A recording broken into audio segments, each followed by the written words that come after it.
अस्सलाम वालेकुम मेरे दोस्तों, उम्मीद करते हैं कि आप लोग सब सही होंगे। Very good morning to all of you, है ना।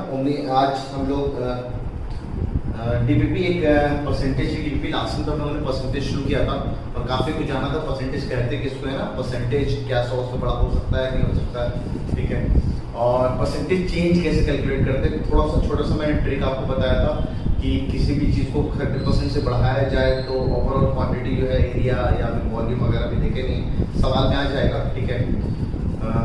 तो परसेंटेज देखा था हम लोग, जल्द से ज़्यादा टाइम, क्योंकि आज का जो टॉपिक हमें पढ़ना है एक्सपोनेंट्स एंड पास, वो ज़्यादा टाइम लगाएगा, तो इसलिए जल्दी से टाइम है ना, रिवीजन में थोड़ा कम टाइम देके मैं आपको रिवीजन वाला पार्ट एक बार रिवाइज कर लीजिएगा, तभी आप डीपीपी कर पाएंगे। तो डीपीपी का पार्ट देखते हैं ना। स्टार्टिंग का सवाल तो आसान है, question number 1, question number 2, question number 3, ये सब डायरेक्ट फॉर्मूले पे बेस्ड है ना। 4, 5 तो और आसान है, परसेंटेज चेंज पे बेस्ड है ना। 6 ले रहे हैं क्वेश्चन ना, when 40% of the number is added to 42 the result is number itself. तो मान लेते हैं क्वेश्चन नंबर 6 पे हम लोग जा रहे हैं ना, सॉल्यूशन टू क्वेश्चन नंबर 6, ठीक है। कह रहा है कि 40% ऑफ ए नंबर, तो 40% ऑफ, मान लीजिए x added to 42 gives the number itself. मैंने कहा कि 40% of number is added to 42, 40% of number, the result is the number itself, the number is what, check कर लेते हैं एक बार। 40% of x, that is 40% of x, यानी 40 by 100 times x added with 42 gives us x। यहाँ से x calculate करना था, x calculate कर लिया, this is 0.4 times x plus 42 is x, तो सिंप्लीफाई कर लिया तो 42 is x minus 0.4x, this is indirectly 0.6x is equals to 42, है ना। x कैलकुलेट करते हैं तो 42 डिवाइडेड बाय 0.6, है ना।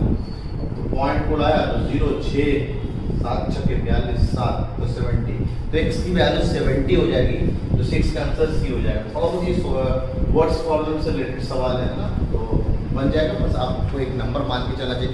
वैसे इसको ऑप्शन से यानी ऑब्जेक्टिव ट्रिक से भी कर सकते थे। जैसे एग्जांपल तौर पे मान लीजिए अगर आंसर 82 है तो 82 का 40% कैलकुलेट करेंगे तो 8.2 मल्टीप्लाइड बाय 4 और उसमें 42 जोड़ देंगे, है ना। 8 छक्के 32 और उसमें 42 जोड़ दिया। क्या ये सेम नंबर जो है उसके बराबर हो रहा है, यानी 82 के बराबर आ रहा है, नहीं तो 82 बन नहीं रहा। सेम हम लोग कल को जो आंसर है, जैसे 70 के लिए चेक करके देख लेते हैं।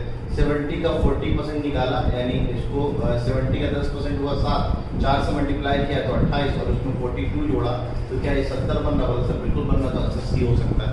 यानी ऑब्जेक्टिव ट्रिक जो सबसे फेमस ट्रिक है उसको हम चला के भी सवाल को सॉल्व कर सकते हैं। तो इस थोड़ा अगर आपका परसेंटेज हवा में कैलकुलेट करना जानते हो आप, इस तरह के सवाल को आप ऐसे बर्बल कर सकते थे। क्वेश्चन नंबर 6 और क्वेश्चन नंबर 7 है, कौन सा ग्रेटेस्ट है? तो एक तो आपको परसेंटेज में दे रखा है, एक फ्रैक्शन में दे रखा है, एक डिसिमल में दे रखा है, तो आपको तीनों को एक दूसरे में कन्वर्ट करके मैंने ऑलरेडी सिखा दिया था लास्ट में। क्वेश्चन नंबर 8, 9, 10 वगैरह सब एक ही फंडे पे ना, तो इसलिए मैं एक क्वेश्चन नंबर 8 पहले ले लेता हूँ। कहता है कि दो कैंडिडेट्स हैं, दोनों में वोटिंग हुई, तो 1 got 65% of votes and won by 300%, ठीक है। एक अच्छा सवाल है। आप 100% लोगों ने वोट किया, कंडीशन तो मान के चलना पड़ेगा कि सबने वोटिंग किया। ये जितनी वोटिंग हुई उसमें से 65% तो विनर को मिला, ठीक है। तो जो लूज किया होगा उसको कितना मिला होगा? 35%, 100 में से घटा लो 65, ठीक है। ये तो जो लूजर है उसको मिला। तो जो बंदा जीता है तो कितने वोट से जीता है? 420 वोट से। तो कितने वोट जो जीता है इंडायरेक्टली, कितना परसेंट से वो जीता? तो हम इन दोनों को अगर सब्ट्रैक्ट कर दें तो ये 30% आ रहा है, यानी 30% is equivalent to how much? 420, है ना। कि वो कितने मार्जिन से जीता है? तो 30% वोट से जीत गया है, तो इसको हम ऐसा कर सकते हैं 30% ऑफ पूरा x जो है वो 420 के बराबर, तो 1% कितना हो जाएगा? 1% से 30% is indirectly 30/100 times x is equals to 420, है ना। तो 30% ऑफ x, 30% x का इतना है तो 1% कितना हो जाएगा? तो 30 बाई, यहाँ से आप कैलकुलेट कर सकते हैं। 30% ऑफ x इज डायरेक्ट 420। अगर आप यूनिटी लगाओ उससे बढ़िया डायरेक्ट आप 30% ऑफ x कैलकुलेट कर लो 420 के बराबर करके। यहाँ से हम एक्स कैलकुलेट कर सकते हैं, ठीक है। 3 से काटा तो 1 और ये 4, 140, तो देयरफॉर एक्स की वैल्यू आ गई, क्रॉस मल्टीप्लाई किया तो 1400। यानी कितने लोग थे जो वोटिंग किए थे, तो हम बोल सकते हैं the total number of voters is 1200, 1400 ना, 1400 आ रहा। The number of votes polled, ठीक है। तो इसमें एक भी 1400 नहीं है, तो let me check question number 8 का आंसर सी दिया जा रहा है 1000। ओके दैट्स माय फॉल्ट कि हमने यहाँ पे गलती ले लिया ना, ये 420 नहीं है ना, ये 300 दे रखा है, ठीक है। तो मेरी गलती 300, तो उस हिसाब से हम 3 से काटेंगे तो ये 100 और ये 10,000 जाएगा तो 1000 है ना। देखिए सवाल को देखने में मेरे से गलती हो रही है, डायरेक्ट सामने सवाल नहीं, आपसे देखेंगे तो आप शायद आपको सही से दिखेगा, ठीक है। तो ये देखने में एरर हुआ, तो मैं क्वेश्चन नंबर 10 का डेटा देख लिया था, ठीक है। 9 वाले सवाल में भी ऐसा ही है, 96% of population of town is this, the total population of the town. तो डायरेक्ट तो आसान है, direct 96/100 into times x is equal to this. अब यहाँ से x निकाल दो। If 75% of students in school are boys and the number of girls, अच्छा परसेंटेज बॉयज का दे रहा है और नंबर ऑफ गर्ल्स बता रहा है, तो 75% अगर बॉयज हो तो रिमेनिंग 25% गर्ल्स हो जाएंगे। 25% of x is equal to 420 कर लीजिए तो आपको टोटल नंबर ऑफ x मिलेगा। अब टोटल x मिल गया तो उसमें गर्ल्स को हम घटा देंगे तो बॉयज का मिल जाएगा, ठीक है। अच्छा even examination 65% of total examining है ना, डायरेक्ट डुअल नंबर पे, तो इस सेम कॉन्सेप्ट पे क्वेश्चन नंबर 11 है ना। क्वेश्चन नंबर 12 एक बहुत शानदार सवाल है ना, क्वेश्चन नंबर 12, ठीक है। क्वेश्चन नंबर 12 आप इसको स्टार मार्क कर लेना, ये अच्छा सवाल है, ये थोड़ा बहुत चालाकी है इसमें। क्या कहता है, एक एग्जामिनेशन में 52% of candidates failed in English, 52% बच्चे जो हैं वो फेल कर गए इसमें, है ना, इंग्लिश फेल्ड, इसमें इंग्लिश में, अच्छा। और 42% मैथमेटिक्स में, तो 2 सब्जेक्ट का सिर्फ डेटा दिया हुआ है, वो मैथ्स में फेल करते हैं। और 17% दोनों में फेल करते हैं, तो 70% फेल इन बोथ, दोनों में फेल करते हैं। तो आपसे पूछा जा रहा है कि कितने लोग हैं जो दोनों में पास कर गए हैं, बहुत अच्छी चीज है। तो आपसे पूछा जा रहा है कि दोनों में पास किए हुए कितने स्टूडेंट्स। इस तरह का डेटा वो करने के लिए थोड़ा सा मैं आपको ना एक वेन डायग्राम का कॉन्सेप्ट होता है, क्लास 11 में हम लोग सिर्फ थ्योरी के अंदर ही पढ़ाते हैं वेन डायग्राम, ठीक है। हल्का सा अगर हम वेन डायग्राम का फंडा लेते हैं, जैसे मान लीजिए टोटल ये 100% के बराबर है ना, ये डेटा 100% है, 100% मतलब 100 लोग या 200 जितने भी लोगों ने एग्जाम दिया, उसमें एक इंग्लिश वाला डब्बा मान लेते हैं कि भाई इतने लोग हैं, 52% जो लोग थे ये वाले वो इंग्लिश में फेल किए, और कुछ लोग मैथ में फेल किए थे, तो कुछ लोग मैथ में फेल किए थे। कितने मैथ में फेल किए थे सर, तो 42% फेल किए थे। और एक डेटा ऐसा है जहाँ पे ये कॉमन मतलब कुछ लोग, ये इंग्लिश वाला डेटा था, ये मैथ वाला डेटा था, कुछ इंग्लिश में फेल थे, कुछ मैथ में फेल थे, कुछ दोनों में फेल थे। तो ये वाला जो डेटा दे रखा है दैट इज 70%। एक फायदा हो सकता है, देखिए फायदा क्या हो सकता है अगर इस अंदाज में हम लोग जाएं, तो एक आइडिया हो सकता है इंग्लिश में अगर 52% फेल हुए हैं तो पास कितने हुए हैं इंग्लिश में, तो सर पास हुए हैं हमारा, देखिए 100 में से, है ना, बाकी कितने होंगे पास होंगे, है ना, तो 48% हमारे लोग पास हो गए, ठीक है। अच्छा मैथ में अगर 42 फेल हुए तो मैथ में पास कितने हुए हैं, तो आप बोलेंगे सर ये 48% पास हुए, सॉरी 58% आएगा, 100 से घटाएंगे 58%, ओके। अब ये 17% लोग ऐसे हैं जो इंग्लिश में और मैथ दोनों में फेल हुए, तो सिर्फ इंग्लिश में फेल किए हुए कितने हैं, तो ये 17% अगर हम हटा दें तो सिर्फ इंग्लिश में फेल हुए वे लोग कितने हैं, सिर्फ इंग्लिश में, तो ये आ जाएगा करीबन 35%। तो सिर्फ इंग्लिश में फेल हुए 35, सिर्फ मैथ में फेल हुए कितने हैं, तो इस वाले डेटा के बारे में बात की जा रही है, सिर्फ मैथ में फेल हुए हैं, तो सिर्फ मैथ में फेल हुए ये हो जाएगा 25%, सही। तो 35% सिर्फ इंग्लिश में फेल हुए हैं, मैथ में 25% सिर्फ मैथ में फेल हुए हैं, ठीक है। अब आपसे पूछा जा रहा है कितने लोग हैं जो दोनों में पास हुए, ठीक है। तो दोनों में अगर हम पास की बात करेंगे, 4 कंडीशन हो सकता है ना, या तो इंग्लिश में सिर्फ इंग्लिश में पास, सिर्फ मैथ में पास, सॉरी सिर्फ इंग्लिश में फेल, या सिर्फ मैथ में फेल या दोनों में फेल, या फिर एक कंडीशन हो सकता है कि दोनों में पास, है ना, बोथ में पास, दोनों में पास, ठीक है।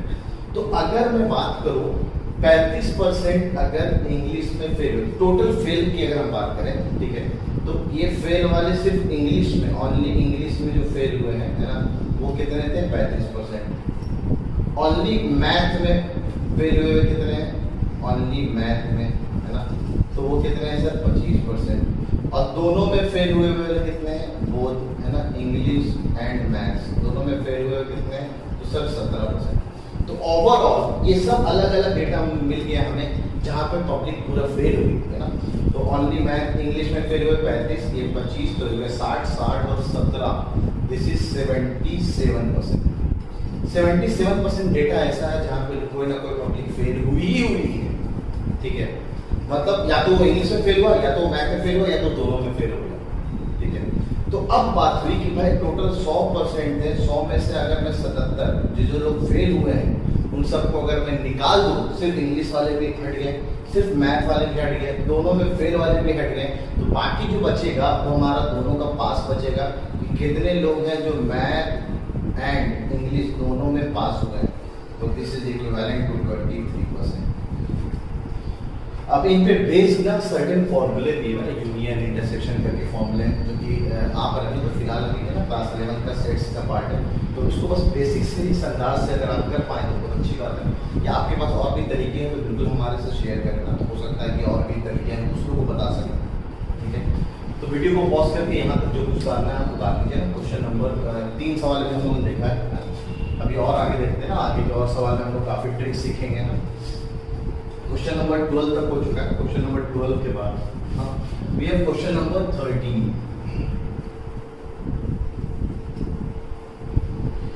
क्वेश्चन नंबर 13, अच्छा ये अच्छा है, इसमें काफी कुछ सीखना पड़ेगा हमें। कहता है कि इसमें कंपाउंड इंटरेस्ट का मेन पॉइंट लगता है। क्वेश्चन नंबर 13 की बात करते हैं। क्वेश्चन नंबर 13 में कह रहा है किसी भी विलेज का जो पॉपुलेशन है, the population of village is 5,000, it increases at a rate of 2% every year.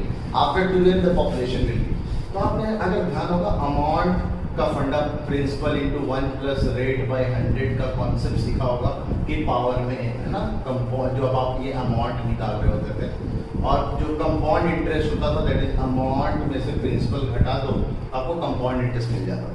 तो इसी फंडे से ही हमारा ये पॉपुलेशन वाला या किसी भी कमोडिटी का प्राइस बढ़ रहा है घट रहा है, इसी कॉन्सेप्ट से हम लोग सॉल्व कर सकते हैं। अब जैसे इस सवाल में कह रहा है कि पॉपुलेशन किसी विलेज का इंक्रीज कर रहा है 2% के हिसाब से, तो ये जो पॉपुलेशन आपका दे रखा है ना, ये इंडायरेक्टली आपका प्रिंसिपल की तरह काम करेगा 5000। अच्छा कितने हिसाब से रेट इंक्रीज कर रहा है, तो सर इंक्रीज कर रहा है 2% के हिसाब से एवरी ईयर, है ना। कंपाउंडेड एनुअली और क्वार्टरली का जो कॉन्सेप्ट है, तो वो यहाँ इन को चेंज करता था और आर को चेंज करता था। तो इसका आप एक बार रिवाइज कर लेंगे अपने वाले पार्ट में। पॉपुलेशन क्या होगा, तो उस केस में 2 साल यानी एन की वैल्यू 2 दे दी है, तो पॉपुलेशन जो होगा इसको हम यहाँ पे ए बोल देते हैं कि final population after 2 years will be born, तो 5000 इंटू 1 प्लस 2/100 के पावर में एन इज इक्वल टू 2, ठीक है। बस अब इसको कैलकुलेट कर लेंगे, तो 5000 इंटू 102/100 का होल स्क्वायर लिखा हुआ, this is 5000 into 102 into 102/100 into 100, ये तो 0 चला गया और 0 चला गया, ये 5 से 2 हो गया, ये 2 से काट लिया 5 और 1, तो 102 मल्टीप्लाइड बाय 51, तो 102 5 दूनी 10 5, तो 2 0 2 2, तो 5202 यानी आंसर सी हो गया। अब इस तरह के सवाल को करने का सिंपल कॉन्सेप्ट कुछ चीजें तो जान लीजिए आप। अगर आपसे बोले यहाँ पे मैं ए को अमाउंट नहीं बोल के ये फॉर्मूला को मैं आपको एक स्टैंडर्ड बना रहा हूँ कि अगर आपसे बोले कि पॉपुलेशन बताइए 10 साल बाद कितना, तो ये तो आपका ईयर्स होना चाहिए। ये जिस अमाउंट से इंक्रीमेंट हो रहा है, बढ़ रहा है अगर पॉपुलेशन, तो ये तो अभी करेंट पॉपुलेशन है ना, करेंट पॉपुलेशन है ना, या फिर किसी भी कमोडिटी का प्राइस है करेंट प्राइस, ये प्राइस या पॉपुलेशन आफ्टर सर्टेन ईयर्स ना, पॉपुलेशन आफ्टर जितना भी ईयर बोले एन ईयर्स, ठीक है। अच्छा अगर इंक्रीमेंट होता है तब तो हम प्लस में लगाते हैं, अगर डिक्रीमेंट मान लीजिए वहाँ पर महामारी आती है, जैसे अभी कोरोना के केस में पैदाइश कम हो रही होगी, महामारी आ रही है, तो उस केस में हम लोग सब्ट्रैक्शन में ले लेते हैं ना, तो अब ऐसा लिख लो, प्लस को हम इंक्रीमेंट के लिए प्लस यूज करते हैं, माइनस हम लोग डिक्रीमेंट के लिए यूज करते हैं, ठीक है। अब मान लीजिए कल को ऐसा हो कि एक सिचुएशन ऐसा देते सर कि कोई कमोडिटी है जिसका प्राइस पहले साल में 10% बढ़ा, दूसरे साल में 20% घटा, फिर 30% बढ़ गया। तो जो बढ़ने वाला ईयर है, इनिशियल अमाउंट हमने लिया, बढ़ने वाला ईयर को तो हमने एडिशन में लिया जो इंक्रीज हो रहा था, और जो डिक्रीज में हो रहा था ना तो उसको हम लोग सब्ट्रैक्शन में लेंगे जो डिक्रीज हो रहा था। और फिर से मान लीजिए इंक्रीज हुआ, 2 साल तक लगातार इंक्रीज कर गया, ठीक है, 2 साल तक लगातार, तो के पावर पे स्क्वायर कर दिया। तो ये सब फंडा भी आपको पता होना चाहिए, इंक्रीमेंट और डिक्रीमेंट का फंडा। इस तरह से हम फॉर्मूला बना लेते हैं ना।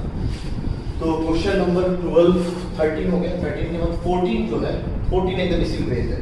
The value of the machine depreciates at a rate of 16% per annum. If the price of the new machine is rupees इतना, what was its value after 3 years? क्या कह रहा है, फिर सुनेंगे। The value of machine depreciates at a rate of 16% per annum. The price of new machine is rupees है ना 62,500, ठीक है। हर साल 16% के हिसाब से रेट घटता है मशीन का। If the price of a new machine, अभी जो न्यू मशीन है उसका प्राइस इतना है, इट्स वैल्यू आफ्टर 3 years, 3 साल बाद कितनी हो जाएगी, तो घट रहा है। तो क्वेश्चन नंबर 14 की अगर हम बात करें तो हमारा पी हो गया 62,500, रेट कितने के हिसाब से घट रहा है सर, 16%, तो माइनस 16/100 के पावर में कितने साल तक, तो 3 साल तक। अभी कैलकुलेट कर लो तो आपको डायरेक्ट फाइनल प्राइस पता चल जाएगा। अब इतना तो पता है कि प्राइस 62,000 से कम होगा, तो 62,000 से कम सारे ऑप्शन में दे रखा है, उसको आप कैलकुलेट कर लेना तो आपको क्वेश्चन नंबर 14 का आंसर आ जाएगा, ठीक है। तो इस तरह के सवाल को हम लोग ऐसे करते हैं। पॉइंट इसको क्या होता है, अगर प्रोडक्शन हो रहा है इस चीज का तो वो कंपाउंडेड होता है ना, कंपाउंडेड, ये प्रोडक्शन वो कंपाउंड, वो अगर मान लो किसी भी टाउन का पॉपुलेशन ही इंक्रीज कर रहा है तो वो पॉपुलेशन दूसरी पॉपुलेशन को जनरेट करेगा, है ना, वो और फर्दर जनरेट करेगा, तो वो कंपाउंडेड एनुअली के हिसाब से इंक्रीज करता है, ठीक है।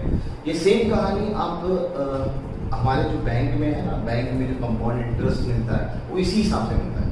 आपने 1 लाख रुपए जमा कर दिया, अब 1 लाख का मान लीजिए 10% में 1 महीने बाद 1,10,000 हो गया, अब वो 1,10,000 में अगले महीने का आपको कंपाउंड इंटरेस्ट मिलेगा, तो वो अब आपके अमाउंट जो है, जो भी आप कंपाउंड इंटरेस्ट कमाए वो आपके अकाउंट में क्रेडिट हो जाएगा। तो इस तरह से पैटर्न चलता रहता है, ठीक है। क्वेश्चन नंबर 14 में भी इसी तरह का चलाकी करेंगे। क्वेश्चन नंबर 15, हाँ क्वेश्चन नंबर 15 और 16 17 जैसा जो सवाल है 15 16 17। क्वेश्चन नंबर 15 को पहले देखते हैं। क्वेश्चन नंबर 15 कहता है the price of the rice has increased by 60%। In order to restore to the original price the new price must be reduced by. कहता है कि किसी भी राइस का प्राइस को हमने 60% बढ़ा दिया, तो अब उसको ओरिजिनल प्राइस में लाने के लिए कितना परसेंट घटाना पड़ेगा। इस तरह के सवाल करने के लिए मान लीजिए जो राइस का प्राइस है वो 60% है, सॉरी 100 रुपये, 100 रुपये से 60% आपने बढ़ा दिया तो बन गया 160 रुपये। अब कह रहे हैं 160 में हम कितना परसेंट डिक्रीज करेंगे 100 हो जाएगा, तो कितना परसेंट, पहले तो डिक्रीज करना पड़ेगा 60। अब किससे, 160 से डिक्रीज करना है ना, तो डिवाइडेड बाय 160 ओरिजिनल, अब ये बेस बन जाएगा आपका, मल्टीप्लाइड बाय 100, तो ये गया भाई साहब, और 4 से काट लिया तो 4 से ये हो गया 15, ये हो गया 4, और फर्दर डिवीजन 2 से काट लिया, ये हो गया 5, this is 75/2, this is equivalent to 37 1/2%, है ना, तो ये आ जाएगा आंसर बी। तो कमोडिटी 100 से 160 है, अब 160 में कितना घटाएंगे, कितना परसेंट घटाएंगे, फिर हम 100 में पहुंच जाएंगे। हमें पता है यहाँ से ज़्यादा घटने के लिए कितने का डिक्रीमेंट हुआ भाई, तो 160 माइनस 100 में जाना तो 60 का डिक्रीमेंट हुआ, किसमें हुआ भाई, 160 में हुआ। ये फंडा सेम फंडा कल को ऐसा हो जाए कि कोई कमोडिटी 100 का है, उसमें मान लीजिए हमने 30% घटा दिया, 30% घटा के कितना बन गया 70। अब इसमें 70 में कितना इंक्रीमेंट करेंगे 100 पहुंच जाए, तो आप क्या करोगे, 70 में कितने का इंक्रीमेंट करना पड़ेगा, 30 का ही, इतना घटाया आपने, अब 30 अपॉन व्हाट 70 मल्टीप्लाइड बाय 100, तो कैलकुलेट करो कितना परसेंट का इंक्रीमेंट करना पड़ेगा ताकि वो फिर से 100 के करीब पहुंच जाए। तो इस तरह के सवाल जैसे आगे भी है ना, क्वेश्चन नंबर शायद 24 25 बीसी कॉन्सेप्ट पे बेस्ड है। इसका एक छोटा सा ट्रिक है मेरे पास, कहते हैं कि आप जब भी मान लो कोई क्वांटिटी को x% से आप बढ़ा रहे हो और उसके बाद उसको कितना परसेंट घटाओगे कि फिर से वो फाइनल सेम प्राइस में रहे, तो कहता है अगर उसको 1% से आपने बढ़ाया है तो इतना परसेंट से आपको घटाना पड़ेगा सर दैट क्वांटिटी को फिर से उसी प्राइस पे नॉर्मल ले आया है। जैसे अभी इस सवाल में 60% से बढ़ाया गया था तो x हो गया हमारा 60%, तो 100 मल्टीप्लाइड बाई 60, x हो गया 60 divide by 100 plus 60, this is 6000 divide by 160, काट लिया और 4 से काटा तो 4 से 150, 4 से काटा तो 4 और इसको फिर 2 से काट लिया तो this is 75/2%, this is indirectly 37/1/2%, एकदम सेम आंसर आ रहा है। और यहाँ पे अपने सवाल हमने किया है ना, यहाँ पे जो आंसर देख लीजिए आप, दिस इज 300/7, इसी कॉन्सेप्ट पे बात करते हैं। अगर इस क्वांटिटी को सर्टेन x% से आपने यहाँ पे x% से बढ़ाया था तो कितना परसेंट डिक्रीज करना पड़ेगा, कितना परसेंट। अगर किसी क्वांटिटी को 1% से घटाया, दे आर ट्रिक्स है ना, छोटे मोटे इंडिविजुअल ट्रिक्स हैं, इस तरह के सवाल कैसे चुटकियों में कर सकते हैं। 1% से अगर हमने घटाया तो कितना परसेंट से बढ़ाना पड़ेगा कि फिर से वो नॉर्मल प्राइस में आ जाए। तो ऊपर 100x ही लिखेंगे, लेकिन अब यहाँ पे 100 माइनस x लिखेंगे, सभी कैलकुलेटेड है मेरा, ठीक है। अब देखिए यहाँ पे x हो गया हमारा 30%, ये हो गया 100 into 30 divide by 100 minus 30 that is 70, calculate करिए, देखिए वही आंसर आ रहा है 300/7। यहाँ पे बस सोचने में थोड़ा टाइम लगेगा, यहाँ हो सकता है 20 सेकंड लगे, यहाँ पे आपको 5 सेकंड लगेगा, तो उस ट्रिक आपको थोड़ा टाइम बचा देता है, लेकिन क्या ट्रिक को याद करने में भी तो आपको मेहनत लगेगी।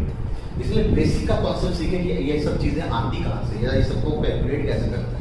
तो आपको बहुत सारे ट्रिक, आपको इंडिविजुअल ट्रिक याद नहीं करना पड़ेगा, 500-600 करीबन मेरे पास इंडिविजुअल ट्रिक, कितने याद रखोगे। कहीं कहीं ना बहुत डेटा बहुत लेंदी जाता है, तो वहाँ पे मैं बोलता हूँ इस तरह के सवाल पहले चुटकियों में कर दो। ये तो ऐसे भी आपको एक लाइन में बन रहा है सवाल, तो खामखा तो टाइम वेस्ट करो, फिर भी आपको अगर trick find out, question number 24 और 25 मुझे लग रहा है इसी पे बेस्ड है। द प्राइस ऑफ पेट्रोल वेट अभी 25% बढ़ाया गया, कितना परसेंट फिर हम घटाएंगे कि भाई एक बंदे को अपना खर्चा पानी फिर से बढ़ाना है, मतलब उसको फिर से उसी एक्सपेंसेस को उसी हिसाब से चलाना पड़ेगा, बस 25%, तो पहला वाला हो जाएगा। रवि की सैलरी को 10% घटा दिया गया, फिर सैलरी को ओरिजिनल प्राइस में लाने के लिए तो पहले में ये वाला फॉर्मूला, उसमें भी ये वाला फॉर्मूला आंसर आ जाएगा डायरेक्ट, ठीक है। Now we have after question number 13, 14, 15,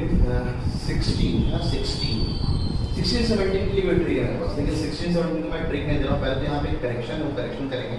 answer C में जो है वो 23 शायद लिखा गया है, ठीक है, तो 2 1/13% होगा इसका। A's amount is 13% more than B, तो जिसके बारे में A का अमाउंट B से 30% ज्यादा है, तो ये 100 का फंडा लेके चलेंगे, सबसे बेस्ट होता है। तो अगर B की सैलरी 100 है तो A की सैलरी कितनी हो जाएगी, 130। अब कह रहा है कि B की सैलरी A से कितनी कम है, तो B की सैलरी A से कितनी कम है भाई, 30। किसके रिस्पेक्ट में बात की जा रही है, A के रिस्पेक्ट में, तो A की सैलरी डिवीजन में दे दो और मल्टीप्लाई बाय परसेंट निकालना तो 100 से कर दो। ये नए ससुराल, ये भाई साहब हो गए 300 अपॉन, है ना, सही, 300 अपॉन 13,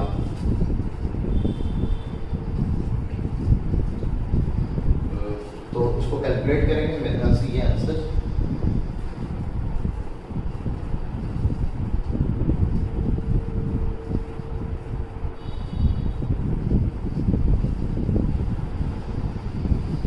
23, 13, ठीक है।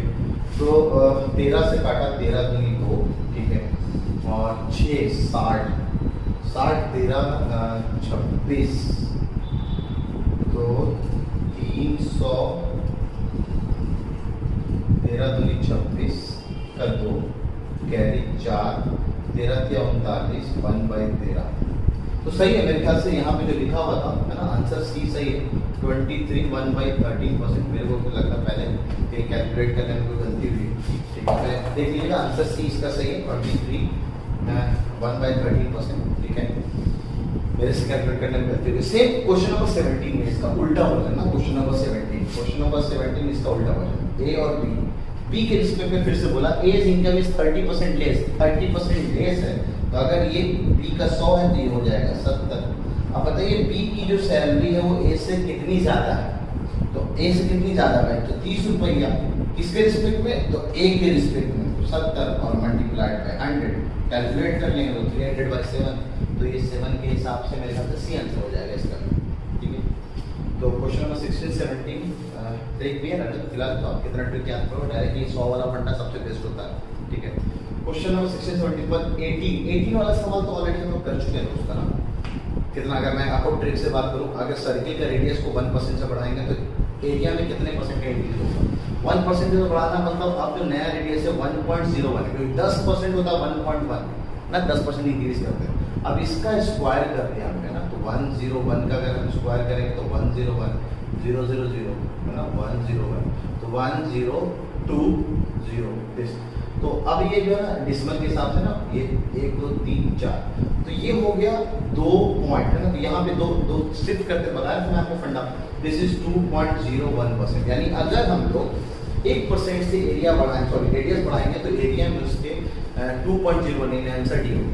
उसको मैंने बस ट्रिक से सॉल्व करके, आप बेसिक जाओ तो बेसिक सॉल्व कर सकते हो। सेम जैसे क्वेश्चन नंबर 19 है, क्या कह रहा है कि लेंथ को ब्रेथ को बढ़ाया गया है 30% और 20% से, तो नया लेंथ हो जाएगा 1.3 L और नया ब्रेथ हो जाएगा 1.2 B। तो नया एरिया कितना हो जाएगा है ना, 12 3 36, 12 कम 12 3 कैरी तो 15 है ना। तो ये हो जाएगा 1.56 LB, जिसको हम डायरेक्टली कह सकते हैं 56% हो जाएगा। तो आंसर डी हो गया 56%।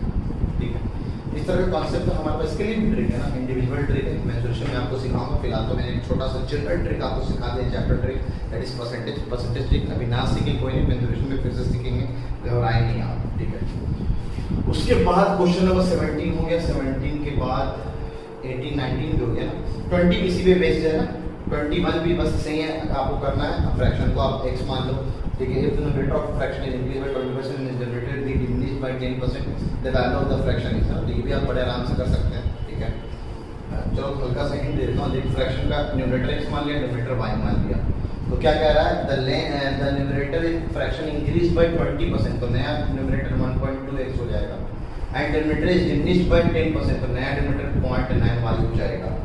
The value of the fraction, जो फ्रैक्शन है वो 16/21 हो गया। तो ओरिजिनल फ्रैक्शन बताइए कि x by y बताइए, दायां बायां करके आप कैलकुलेट कर लेना, x by y निकल के आ जाएगा। 22वां तरह का सवाल मैंने सक्सेसिव डिस्काउंट वाला क्लासरूम में करा दिया, तो ये बड़ा आसान है, ये आप कर लेंगे।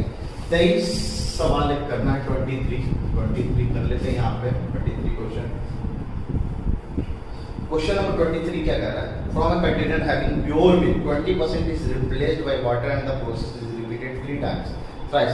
मतलब इस तरह फिर से सिंपल, 100 लीटर का अगर हमने दूध लिया है, प्योर दूध, तो उसमें हमने 20% क्या किया, रिप्लेस किया, यानी 20% दूध निकाला, फिर पानी डाल दिया, तो इम्प्योरिटी आ गई, पानी की इम्प्योरिटी आ गई। तो 20% इसका निकालेंगे तो कितना मिल्क रहेगा उस कंटेनर में, तो 80 लीटर बचेगा। तो 20% 100 का 20 के बराबर होता है।